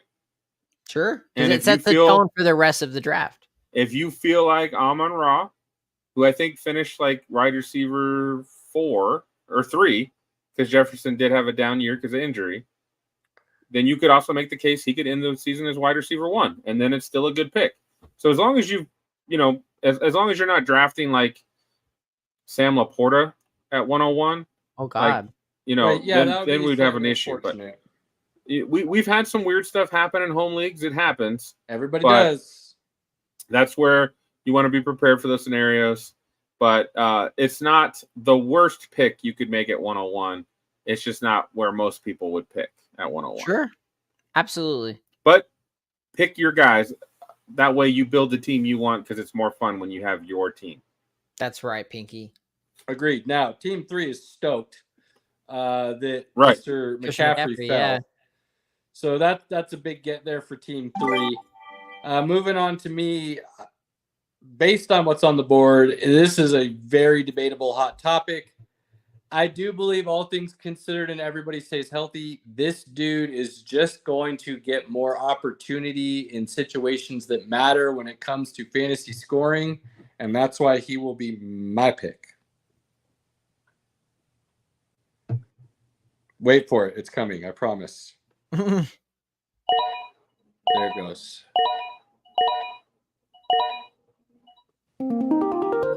Oh, man. We had Breece Hall, Bijan, Jamar Chase, A.J. Brown, Gibbs, and Puka. God, you guys all suck. I hate you all. Yeah, that wrap can be a gift or a curse. There's no doubt. That back end 12th pick can be a gift or a curse because you can feel like you're basically getting second round talent, but at the same time, you're getting the very best at the top end of the second round. I guarantee you already know what I'm going to do right here, Caleb. Can you call it out? If I had to guess, I feel like based on the way the board fell, Pinky really wants to take Chase, but I feel like he's going to go the running back stack that could end up being the top 2 running backs in fantasy this year with Saquon and JT. That's exactly right, Caleb. You know your league mate well. So going back to that first round real quick here, Pinky. The wide receivers, I think, kind of fell as we expect. Now, they might have gone a little early given what Robert did, and I think Tyreek going over CMC is very debatable situation I think we can agree that Amon-Ra is going somewhere in that first round.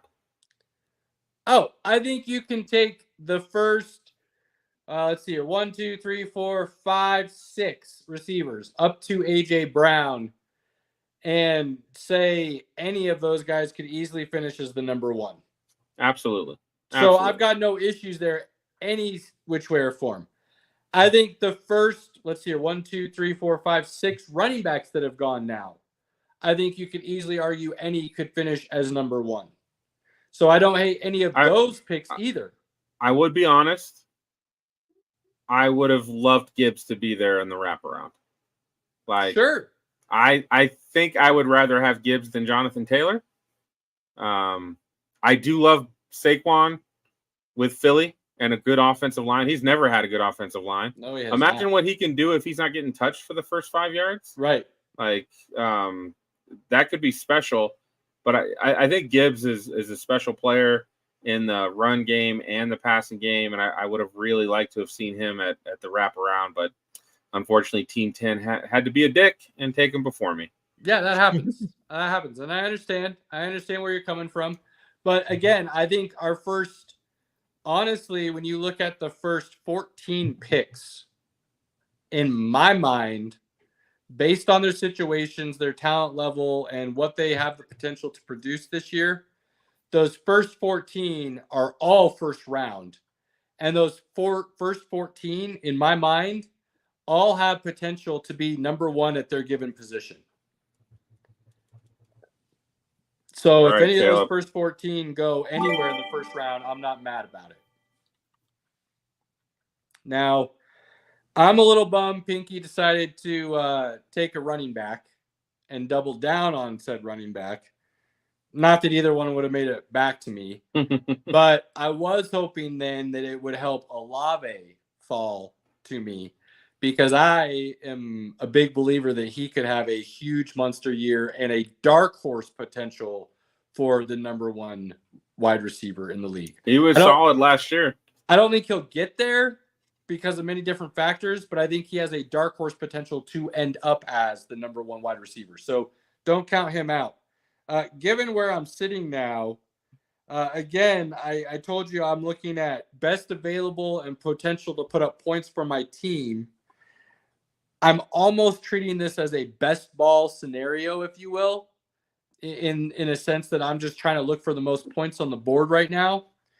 I am hard pressed to turn down Josh Allen, but I do believe there's enough quarterbacks still on the board where they can produce very close to that top end points that I believe I need to grab a second possible running back 1. And we all know I've been high on this guy for a long time, but he did produce last year, and I believe it was a down year for the offense. And I believe they'll have a bounce back year. And even though people are talking about how he might get less touches due to his backup getting a little bit more, I still think he's going to get touches to produce as an RB1. And that's Travis Etienne. So again, just trying to keep the talent that I can with the points on the board. Fair enough. So this next one I personally liked from last season, and that was Mr. Derrick Henry with the Ravens. Elite running back. I said it last year, and I was so crushed when the Ravens forgot how to play football. So I think that's going to be something where they've got a little bit of sour taste in their mouth, and they're going to be something to reckon with this year. So that is who I'm going to go with on my next pick there to solidify that. And with this one, I want to be a little different from what has already been spoken about in our chat from before. And with how everything went last year and with just what he's doing off the field and on the field right now, I'm very excited to see what he does in this upcoming season. And that's going to be Mr. Stroud. Ooh. I don't hate that. I don't hate that. I'm not going with the other pick that we've talked about, which was Lamar. I wanted to be a little different tonight for this specific reason, so I can grow my knowledge a little bit on how those reactions play out. So that was my rationale there. Here's a shocker. The computer took Travis Kelce, but it had Laporta rated higher. So that's I don't think that's a crazy shocker given the track record and the fact that they're almost dead even in But I see a human points. I see a human doing that versus the computer. Well, the computer had also, Laporta ranked keep in higher. mind, this is good for us though because it also took Tyreek Hill over CMC. So it's giving us a good random instead of your standard everybody expects it random, which is good for us because it's mixing things up a little bit more. I think the Derrick Henry pick is stellar, my guy.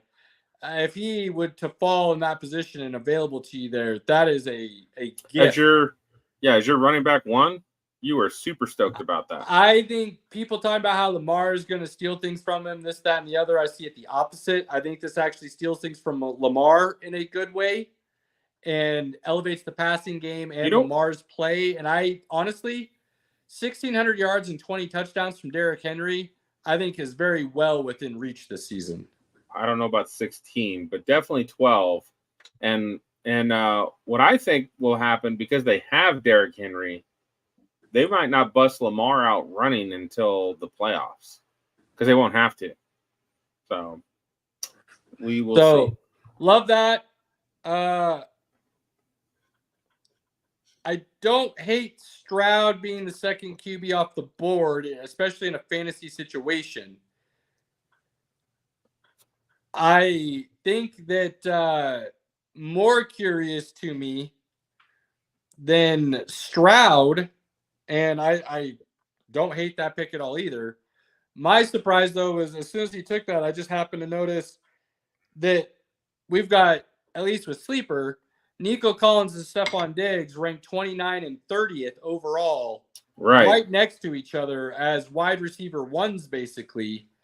And if I'm personally trying to get a wide receiver right now, and I'm looking at this board, I don't know if I truly want to touch either one of them as my wide receiver one, especially with Tank Dell coming back into the mix. They do have a tight end that they like to throw to in Dalton Schultz. They will be throwing to their running back a little bit more because Mixon can catch the ball out of the backfield. So having them ranked that high is a little bit surprising for me. I can see the offense supporting it, though, which is also crazy because now I'm talking out of both sides of my mouth. But I personally, I don't want to touch either one of them in that situation. Somebody who I think is going to have a sneaky big year that for whatever reason people aren't talking about as a wide receiver one. And again, it's somebody who I've been high on for a long time, but I think they're going to throw the ball efficiently this year, and he did just get paid. I like DJ Moore to have a big year, actually a career year. All right, so we had DJ Moore, Stephon Diggs, Josh Jacobs, Jalen Waddle, Deebo Samuel, and Nico Collins go before me. And I am very disappointed because I would have loved to see Deebo or Nico Collins make it to my pick. So the computer screwed me again. It's what they do. So what's great is this is what Peaky's going to be saying in the actual drafts that we do when people do these picks ahead of him. And it's wonderful to listen to every year. No, not at all. Not at all. Well, What to do here, sir? What to do here? Okay.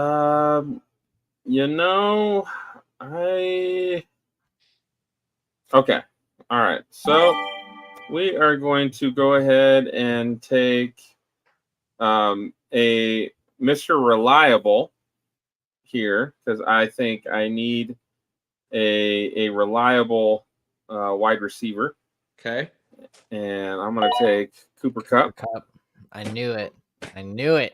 And then I don't think this will be a huge surprise to Caleb because he knows this is my guy, and he has really done well for me.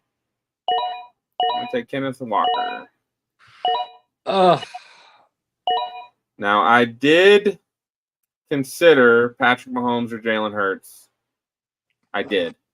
But in a one quarterback league, I typically wait for quarterback. I like to build the rest of my roster before that.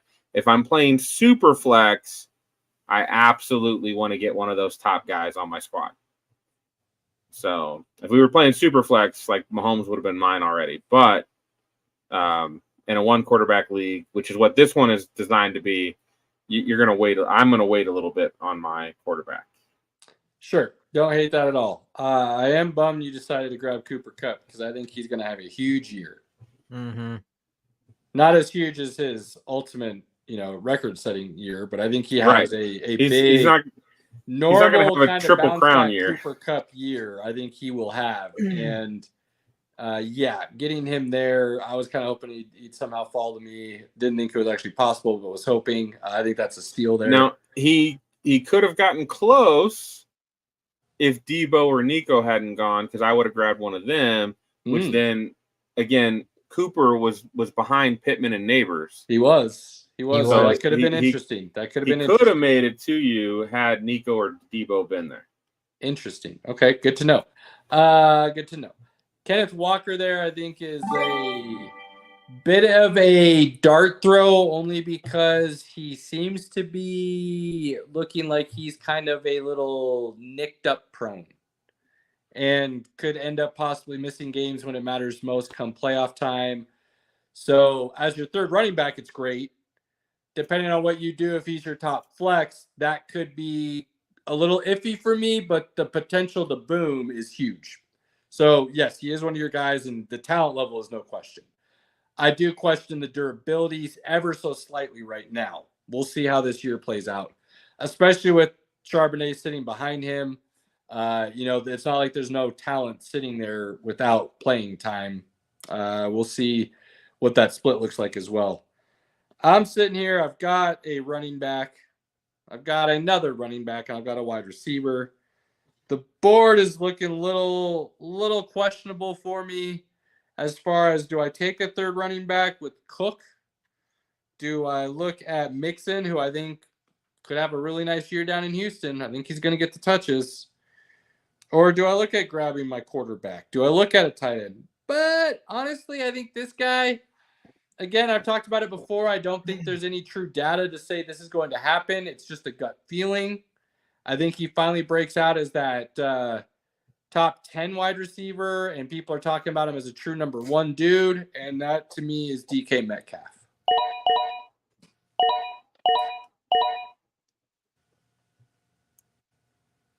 All right, so we had DK, Joe Mixon, Lamar, Trey McBride, and James Cook come off the board. Now Robert's got back-to-back picks. So this one, just because the chemistry was there last year, except really not for the last half, if my memory serves me right. But Jalen Hurts and Devontae Smith, I just feel like are going to be a powerhouse. So that's exciting. Love it. That is kind of where I'm coming from on that angle. Now for this next one, I'm having a bit of a hard time kind of figuring out here. Just because I really do not see a lot of big games coming from New Orleans. But I feel like Kamara is going to be one of those running backs that just have a sneaky way about them this year. So that's who I'm going to pick up for my next pick, just because I have a feeling that's going to be a dark horse of a player in this season for sure. Can't say I hate that. I think it's a huge boomer bust with Kamara. He was super solid last season, mm-hmm. all year, except for his suspension weeks, which were the first 4. So other than that, I had him on a championship team that I had. He always gave me a really good floor every week, and that sometimes it's all you really need. Yeah, don't hate that at all, especially given what was on the board and what's available. I'm going to make this quick. I think this dude only improves from where he was at last year and continues to rise, and you think he's going to be definitely featured a la Travis Kelce and Mark Andrews type in this offense going forward. And I'm going to grab Dalton Kincaid in his second year. And I know Mark Andrews is still on the board. I just feel like that offense is going to be a little bit more well-rounded, and Mark Andrews isn't going to have to carry the load as much. Well, Dick's target's got to go somewhere, right? Exactly. And I think some of those, again, we've talked about this as a sleeper later rounds, but Curtis Samuel is definitely a name to keep an eye on. I think Keon Coleman as a rookie will have a good year, but I do really love what Dalton Kincaid brings to the table here. So if my thing ever unpauses and loads, I'll pick. But I mean, I can load it for you if you want. But go ahead, grab Kincaid and move on because my system's not working. I'm getting a blank screen right now, to be honest with you. And Mark Andrews goes right after you. Mark Andrews, T. Higgins, George Pickens, George Kittle, and Keenan Allen. All right. Let's see here. Now, I will say, what Team 9 is building here right now, you're going to see in your home leagues. You're going to see somebody do something crazy. Team 8 and 9 are doing the same things. A little wild. They're kind of picking what they think maybe is best talent available. They could be going a 0 running back strategy as well. So keep those things in mind because there are teams who could load up on wide receiver. And if you're not, and you're going more running back heavy right now, let's say you're like a Pinky and you only have one wide receiver right now, you could start looking at guys who are going to be a second or third option even. And you've got to be now debating, am I looking for something more of a low floor and a low ceiling just because I want the points? Or am I looking for that boom or bust guy every week? And that potential to just give me higher points, but maybe a really low floor. So for wide receiver 2, I think I'm going to take a Steady Betty. And he's been a pretty damn good wide receiver no matter what quarterback is throwing him the ball. And I think he's got the best quarterback he's had. Come on down, Terry McLaurin. He could put up low-end wide receiver 1 numbers. So I don't hate that pick at all, dude. And I agree. Pretty steady. And what's coming out of Washington's camp right now with Jaden Daniels, they're going to let him throw the ball. And he is the top dude on that staff. So cheers, my guy. Bravo with that pick. I like it. Yeah. Now, what do you do next is the question. Oh, man. Well, there's a lot of I kind of like that guy, kind of like this guy. So in those moments, I usually like to go with a Steady Betty. And come on over, Aaron Jones.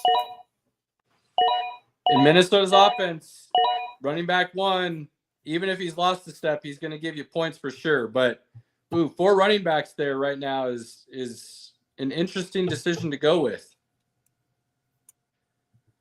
Now, it's my turn to finally be angry with the computer, if you will, good sir, because I did think Joe Burrow would fall to me. And I think he's got potential to put up QB1 numbers. Absolutely. And I think Cincy and him specifically got a little chip on their shoulder from last year, and they want to bounce back in a big way and say, our Super Bowl run was not a fluke. We can get back there, and not only get back there, we can win it all. That's how good we are. So I was really hoping he was going to fall. Now, he did not. I told you, though, I'm still looking to take best available on the board.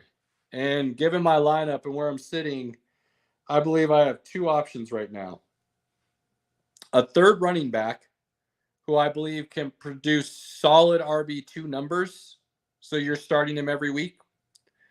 Or do I take my first quarterback, who is basically guaranteed to give you a top 5 at the end of the season production? I'm leaning towards the quarterback right now, only because I've got a thought on my third running back if he potentially falls back to me, and I'm going to take that risk. I don't think Dak will, so I am going to grab Dak. He is a, if you will, steady high-end Betty in the fantasy. I think he was top 5 quarterback last season. So yes, sir. Yes, sir. And since I was already planning on taking a quarterback there in Joe Burrow, I believe, if I'm potential for a top 1, still believe he's top 5 in Burrow, I'll take what I believe is a top 5 in Dak. Yeah, Dak doesn't probably get back to you in the next pick, so that's probably a good idea. You got 2 here, Robert. I do. And so I've been really thinking about this one. Been thinking about picking up a good tight end for myself here now. I have next to almost no faith in what Jacksonville has to offer, and Brock Bowers seems to be a pretty good, steady pick. So there's been debate here on this podcast about how well the Raiders would do. So I'm gonna go on a little bit of a faith leap, and that's who I'm gonna pick for that next one there. Easier to take a little bit of a reach when you got back-to-back. Just saying. So, and then I personally think that this will be a good one to kind of just have on the backside of things here, just for when needed, because you never know with Mr. Caleb Williams. So, Mr. Odunze, come on over. There you go. Oh, Kyler Murray went. Ah, damn it. Yeah, Kyler wasn't getting back down there. He's just hanging out much longer. I can hope, baby. I can hope. That was going to happen. Now, the running back did fall to me, which I am happy about. And I think in Arthur Smith's offense, he will have a bounce-back year, and he will put up potentially RB1 low end. But I do believe for sure RB2 numbers based on his already existing production in the NFL and not a great offensive play calling situation. Najee Harris can come be my RB3 any day. Saw that coming.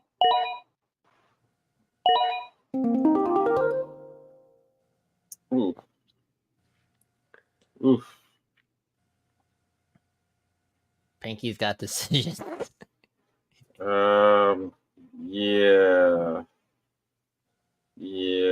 I do got decisions. Yeah, buddy. Pinky did not expect to find himself in this situation. I know what you're doing. I know at least one of these picks what you're doing. You're going to go back to the well right now for sure of what helped you get a championship last year. If he doesn't, I'll be shocked. That's on the board, but I still need a wide receiver 3. And I don't know if this guy gets back to me, and I do think he's going to have a good year. So I'm going to take a leap of faith. Okay. Don't hate that. And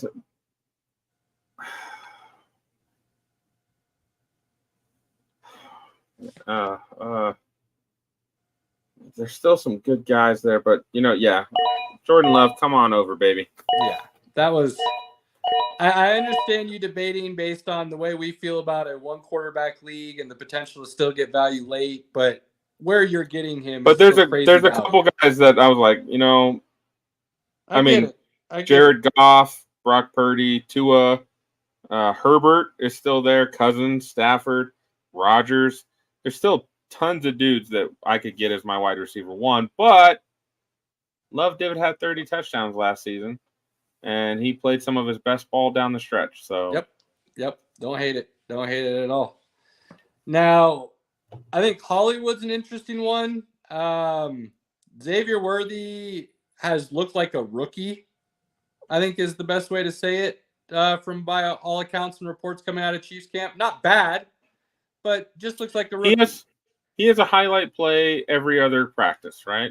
He's learning it. He's going to learn how to beat press coverage. He's going to learn how to use his speed, how to run more crisp routes, how to dissect coverage and get on the same page as Patrick Mahomes and things like that. But he is looking like a rookie by all accounts. So I think Hollywood Brown might be the more interesting one there.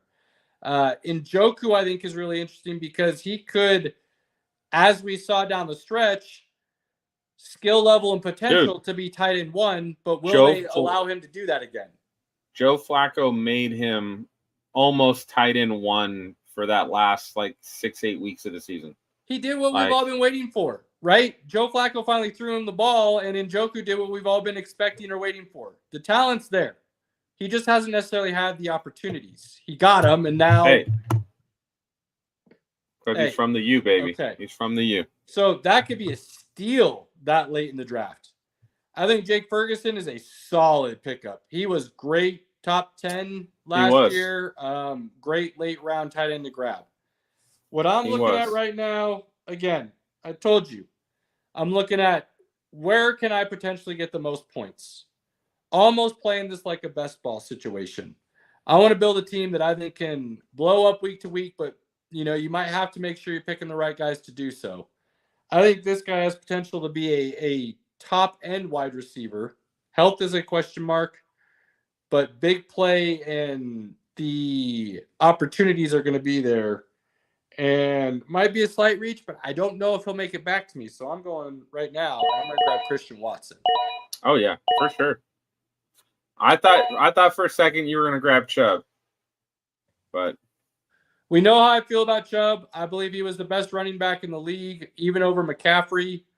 But he is coming off of a blown ACL. This is the 3rd time I believe it's happened to him in his entire football career. Twice at Georgia, I think. Now once in the NFL. He is going to miss some time, and we all know it usually takes a guy a year to look back to himself. I'm not very high on Chubb this year, unfortunately. Fantasy-wise. All right, Spicy Icy. You got 2 picks, baby. So for this one here, I'm going to be going with Mr. Keon Coleman. Thinking he's fun. And Josh Allen are going to be a good matchup, which I also, of course, being who I am, just like Caleb is with his Nebraska, Keon Coleman also played some ball at Michigan State, so I love seeing what he does every year. So kind of little home there. Now this next one, I've been really debating about internally just because I'm not sure how it will go this year, but I'm really thinking that as a good option for Mr. Stroud there, factoring in Mr. Schultz as a good tight end option. So I was feeling pretty good about that one. Not sure how it'll go this year though. What I will say about that pick, Robert, is when you're taking your second tight end before you have your 3rd running back, it's probably not a good strategy. Okay. Good to know. So you know. Don't listen to Pinky. I know what you were thinking, and I like Schultz a lot. There's a version of what he's doing of kind of a 0 running back situation. So he's not off kilter. It's not like this is an unheard of way to build your team. So don't entirely listen to him, Robert. This is more of Pinky's own feelings on how to build a fantasy roster, not necessarily that you're doing something that's unheard of and unprecedented. No, but normally you would rather have a 3rd running back than you would your second tight end. I will take that under advisement. I appreciate that. Now, he could play one of those tight ends in his flex, given their potential to be a solid points scorer every week. But you do that in boom scorer.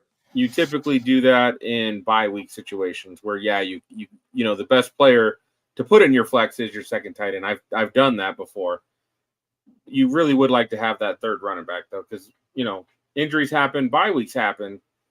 You're going to need that 3rd guy. Pinky's way to build a team, not necessarily everybody's thought process. I'm a sponge. I'm soaking it all up. Hold on. Soaking it all up.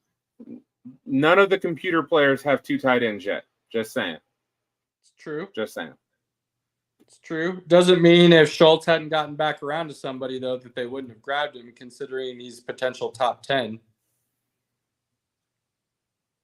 That's all. Draft, Caleb. You're going quick here. Again, just looking at, I'm trying to get points. That's what I'm really trying to do here. And based on where I think those points are going to come from this season, I think this guy has the potential to get the most out of what's still available in this area. Now, I will also say it could be argued that these last 2 rounds, depending on your preference, could be considered slight dead zones, depending on what's falling to you and what you may need or want. So keep that in mind. It's okay to reach if what you feel is what you want or need. Don't worry about where their positional ranking is. I like this guy right here out of Tennessee and his opportunity for touches this season, especially in a PPR. Rajay Spears. Computer did it to me again. He took both running backs I was looking at. I do think Motor, as they like to call him, Devin Singletary, is going to have a good year with Brian Daboll, who was part of the coaching staff that drafted him in Buffalo. Sure. And then I do think Trey Benson is going to take over for James Conner at some point this season when James Conner is hurt. So that was going to be what I asked, and that's fair enough. You answered my question already. Thank you, kind sir. I am ecstatic that the tight end I've wanted deeper made it back to me, because I think he's going to have a bounce back season. Him and Hurts do connect quite often. I think his floor is, as long as he plays the whole season without injury, which I think he will. But he has been known to miss a game here or there potentially, or have something that's a little bit more 4 or 5 game thing. His floor is top 10, I believe. So for you to get him where you did that late as your tight end 1, I think is a steal. So solid pick. These 3 guys I'm looking at, I would want any of these guys on my roster. But I can only grab one, and they probably won't make it back to me. I've got the boom potential of Jameson Williams. Detroit, baby. Who is looking good. I've got the floor of Cortland Sutton, who has been building a pretty good rapport with Bo Nix. And then I've got a guy who showed up a lot last season, and him and Jordan Love just happened to make sweet love together. So I like the stack. Romeo Dobbs for the stack. I like it. But I really like those other 2 options too. Williams go. Some second quarterbacks. Think that's probably because you're unsure about your first, if that's what you're doing already. Yeah, I mean, 2 on Goff this late, that's awesome. Yeah, it is. But as your second quarterbacks, I mean, in the 10th round, you already have your starting. It's not terrible to build depth anywhere. That's never a bad thing. So I don't hate it, especially considering if you are thinking about, you feel good about your starters already, make the move. Goff could have an even better season this year than he did last year, and last year was really good. Tua could do the same thing. So you're talking about potential top 5 quarterbacks, given the weapons that they both have, and the way the teams like to throw the ball. If I'm that team, I'm probably going to play Tua at the beginning of the season and Burrow at the end. Well, warm weather, cold weather, that's not a bad idea, my guy. Now, again, I like the idea that you talked about with Sutton. A solid floor. I think you're right. He could even have a big year. So he's definitely on my radar. I'm giving this guy as a sleeper. He may have a bad year. He may be a great football fit, but a terrible fantasy option. Or he might be a great late round grab for a lot of people for this 1 year and be a steal, which is what I'm hoping for. And I think he's going to be a poor man, almost Deebo Samuel for Buffalo. And I'm going to grab Curtis Samuel here. Sure. Don't hate that at all. All right, Robert, you got 2 picks. Your last 2 picks of this draft. Last 2. So needing to still, think about needing another running back and things, that was something I was factoring in for later. It's kind of a toss-up, but depending on how things go, I do think Chase Brown would be a very interesting pick. Absolutely. To see what happens. So, especially since Moss has historically shown he can't always be healthy. So if he doesn't do well for the Bengals there, that could be an issue. So that's why I'm putting a little faith in Chase Brown there. Now for this part of it here, needing that secondary quarterback, I'm surprised no one else went after it.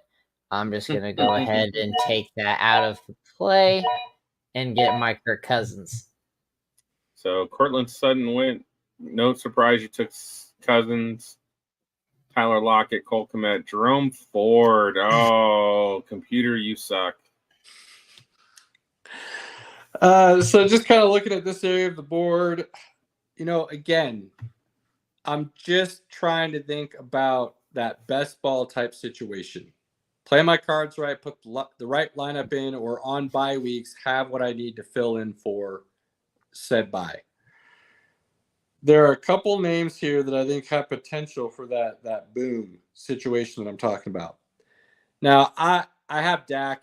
The only time he's going out is if he's injured and then I'm screwed, or his bye week. So I'm not going to take my second quarterback here, even though you do have some names like Herbert and Lawrence still on the board that could put up points. Adonai Mitchell, I think, could be a great wide receiver, but in that offense as a rookie, I'm not feeling a whole lot of boom potential. Maybe a couple weeks here and there, but not every other or every couple. Where I'm really looking at is moving down a little bit here, and there are three names all sitting right next to each other. And that's Luke Musgrave, tight end out of Green Bay. That's Mike Williams, now a wide receiver with the New York Jets, who should theoretically be wide receiver 2 opposite Garrett Wilson playing with Aaron Rodgers. And based on their weapons, probably the second option, at least to start the year, and depending on health, the whole season, regardless of how I feel about Malachi Corley. And then Jerry Jeudy with Cleveland. Does he finally open up the potential that everybody has talked about and become that PPR machine that can give you 1,200 yards and 6 to 8 touchdowns, but have 115 catches because of his route running ability? I'm going to dip into the well one last time. And given how much I love Aaron and expect out of the Jets, I'm going to grab Mike Williams.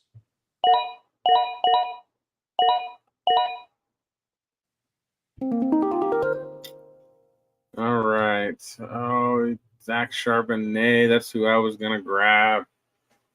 Computer's such a dick. Last pick, Pinky. What are you Life's gonna do? a dick, Pinky. What you going to do about it? Yes, Deal suck with it. That's right. Show it who's boss. I mean, wide receivers, there's still tons of guys at wide receiver that I'd be more than okay drafting. There's a second tight end I could grab. Typically, as my league mates know me, I am a running back hoarder.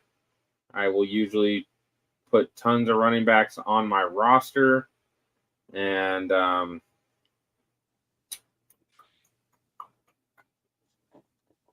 when you just want that extra guy, sometimes you got to go on a limb. He's healthy at the moment. J.K. Dobbins, come on over. And because he's my guy and Pinky picked him, he will fail him miserably. He absolutely will, but I won't feel too bad. As my fifth running back, it's a guy that if I drop and pick up somebody else, I'm that's okay. Fair enough. So, fair enough. All right, that wraps it up for this week. Biggie, I just saw when I switch over to sharing the screen, I didn't see your message. Otherwise, I would have invited you to the mock. But maybe next time we can get you in before then to have you help throw off. Biggie, my apologies. My comments weren't loading. I just realized and didn't see anything. So appreciate you, my guy. Next time, once I go over to the second screen, I can't see our camera or anything. So, This is actually we'll work on that. We'll work on that. Not bad at all. This draft actually worked out pretty good for a lot of teams. This would be pretty interesting overall. I don't know. I don't think Team 10 has what it takes. You know, might sneak into the playoffs, but I don't think they would win anything. Team 11, oof. That's a no running back strategy if I've ever seen one. That's zero for sure. That's big time zero. Because they've got, I mean, Brian Robinson will get points every week, but there's no guarantee Trey Benson hits the field for the first 4 weeks. So, oof. What else we got here? Team 9. Team 9's not bad. Some potential there. Yeah, Team 9's not horrible. Team 8. Running backs, Team 8's problem right now, too. Jonathan Brooks is on PUP. Could be a little thin. Yep. Eckler, we're not sure what's going to happen with Washington. I mean, Brian Robinson's the first down, second down. Eckler's probably your third down guy. Even Jacobs, if for whatever reason the tires fall off, they drafted a dude who they're totally cool with letting get some touches. Right. Team 7. Solid. Just no. I mean, the running back is real thin there. Questionable. It seems to be the direction a lot of people move to. There's going to be the few teams that still kind of grab a bunch, but there are teams. Your team is solid, Caleb, for sure. Thank you. Little bit weaker at wide receiver, but I still think you'll get a decent floor from Watson and Samuel. So that's not bad because you're going to run Harris, Hall, and ETN every week and be pretty solid. Yeah, and again, going for the boom more so than the floor. I'm looking at that best ball potential. Team 5 is solid because they've got Mixon, Mostert, Warren, and Ford. That's 4 running backs that are starters. I think there's too many mouths to feed in Miami. I don't see Mostert being consistent enough. That's the kicker. And if the word is true about A-Chain, until he gets hurt. Well, we'll see. But Mostert is the same way. A-Chain, Mostert is the same way, which is Jalen Wright might be the guy to have in your lineup later down the line. Team 3 is pretty solid overall. Higher on the running backs than they are on wide receivers. Yep, but they are big time. Pretty solid. Wide receiver is thin. It's questionable, right? Because they need McConkey and Lockett's a steady Betty. They need McConkey to be good. Well, but Lockett's out if what we believe in Jackson Smith is true. Lockett goes down the pecking order this year. I just don't think DK is going to be as good as you think, my friend. Well, and that could be true too. He's got all the talent in the world, but I just for whatever reason they don't scheme him open. Like I said, I'm throwing a dart in the dark on that one. But yeah, I want no part of DK Metcalf. He's overvalued in my opinion. He's got all the talent to be wide receiver 1, but they just don't use him right. Yeah, there's something there for sure. Team 2, if Connor plays the whole season and he can get his wide receiver 2 points between Rice and Worthy and he just plays them right each week or until Rice gets back from suspension. It's going to be that. There's some. It's going to be that. It's going to be that running back that's going to kill Team 2. But, and then Robert's banking on 2 rookies to be good. The running backs are solid. Quarterbacks are solid. Tight ends are pretty good. I mean, it's not a bad team, Robert. Not a bad team. Love it. Final thoughts, Robert, on that note, good sir. This is still football, not fantasy.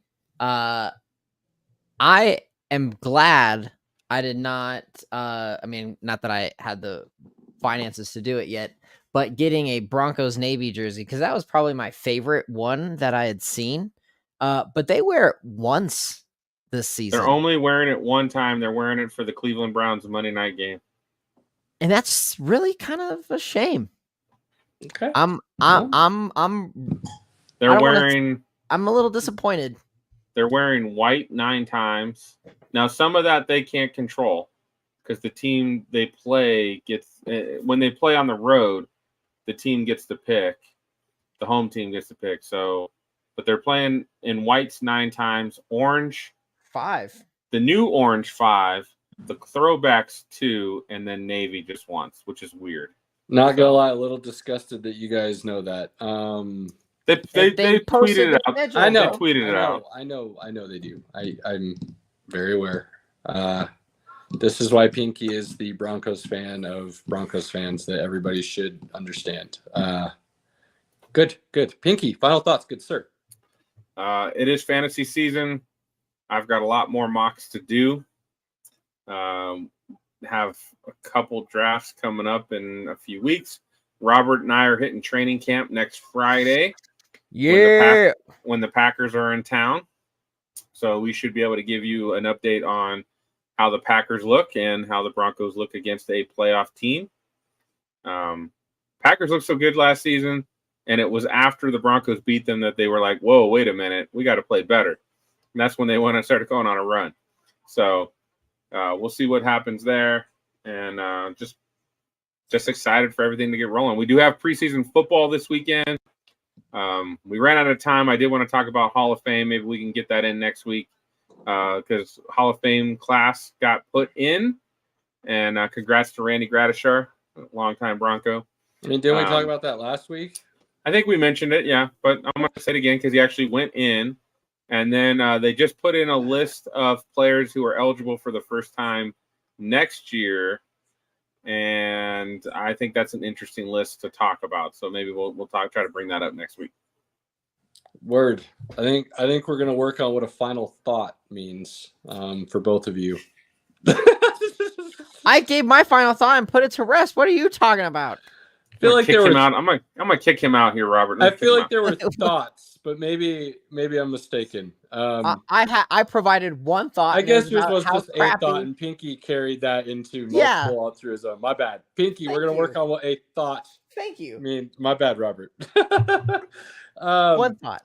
Cody, we'll do another one. We'll get you in. We'll let you know, my guy. So Cody and Biggie, I'm writing it down right now. Maybe even try to get Biggie if he's possible. And Cody, what up, my dude? Final thoughts. It is draft season. We do enjoy fantasy, ladies and gentlemen. Say what you want if you don't like it. To each their own. But we do love it because you get to play that GM kind of thing. You get to build your roster and your team and make decisions and play with your friends and have that camaraderie. And it gets you talking about the game and understanding more about other teams and other players. And we think truly gives you a more well-rounded view and knowledge of the NFL. So it's not just some silly little game. We do think it's a great tool to grow your understanding of everybody and every team in the league. And it's fun. So enjoy it. Have fun with your friends, your family, your loved ones. As we always say, do not take those moments for granted. Cherish them. Take advantage of them as much as possible. Until next week and next time, we are out. Appreciate everybody. Peace. Cheers, everyone. Fast lane when I pass in the street. Bag of money in the passenger seat. Simcoe's been asking for me on the road from the west to the east. Way up, I might never come down 'cause the coast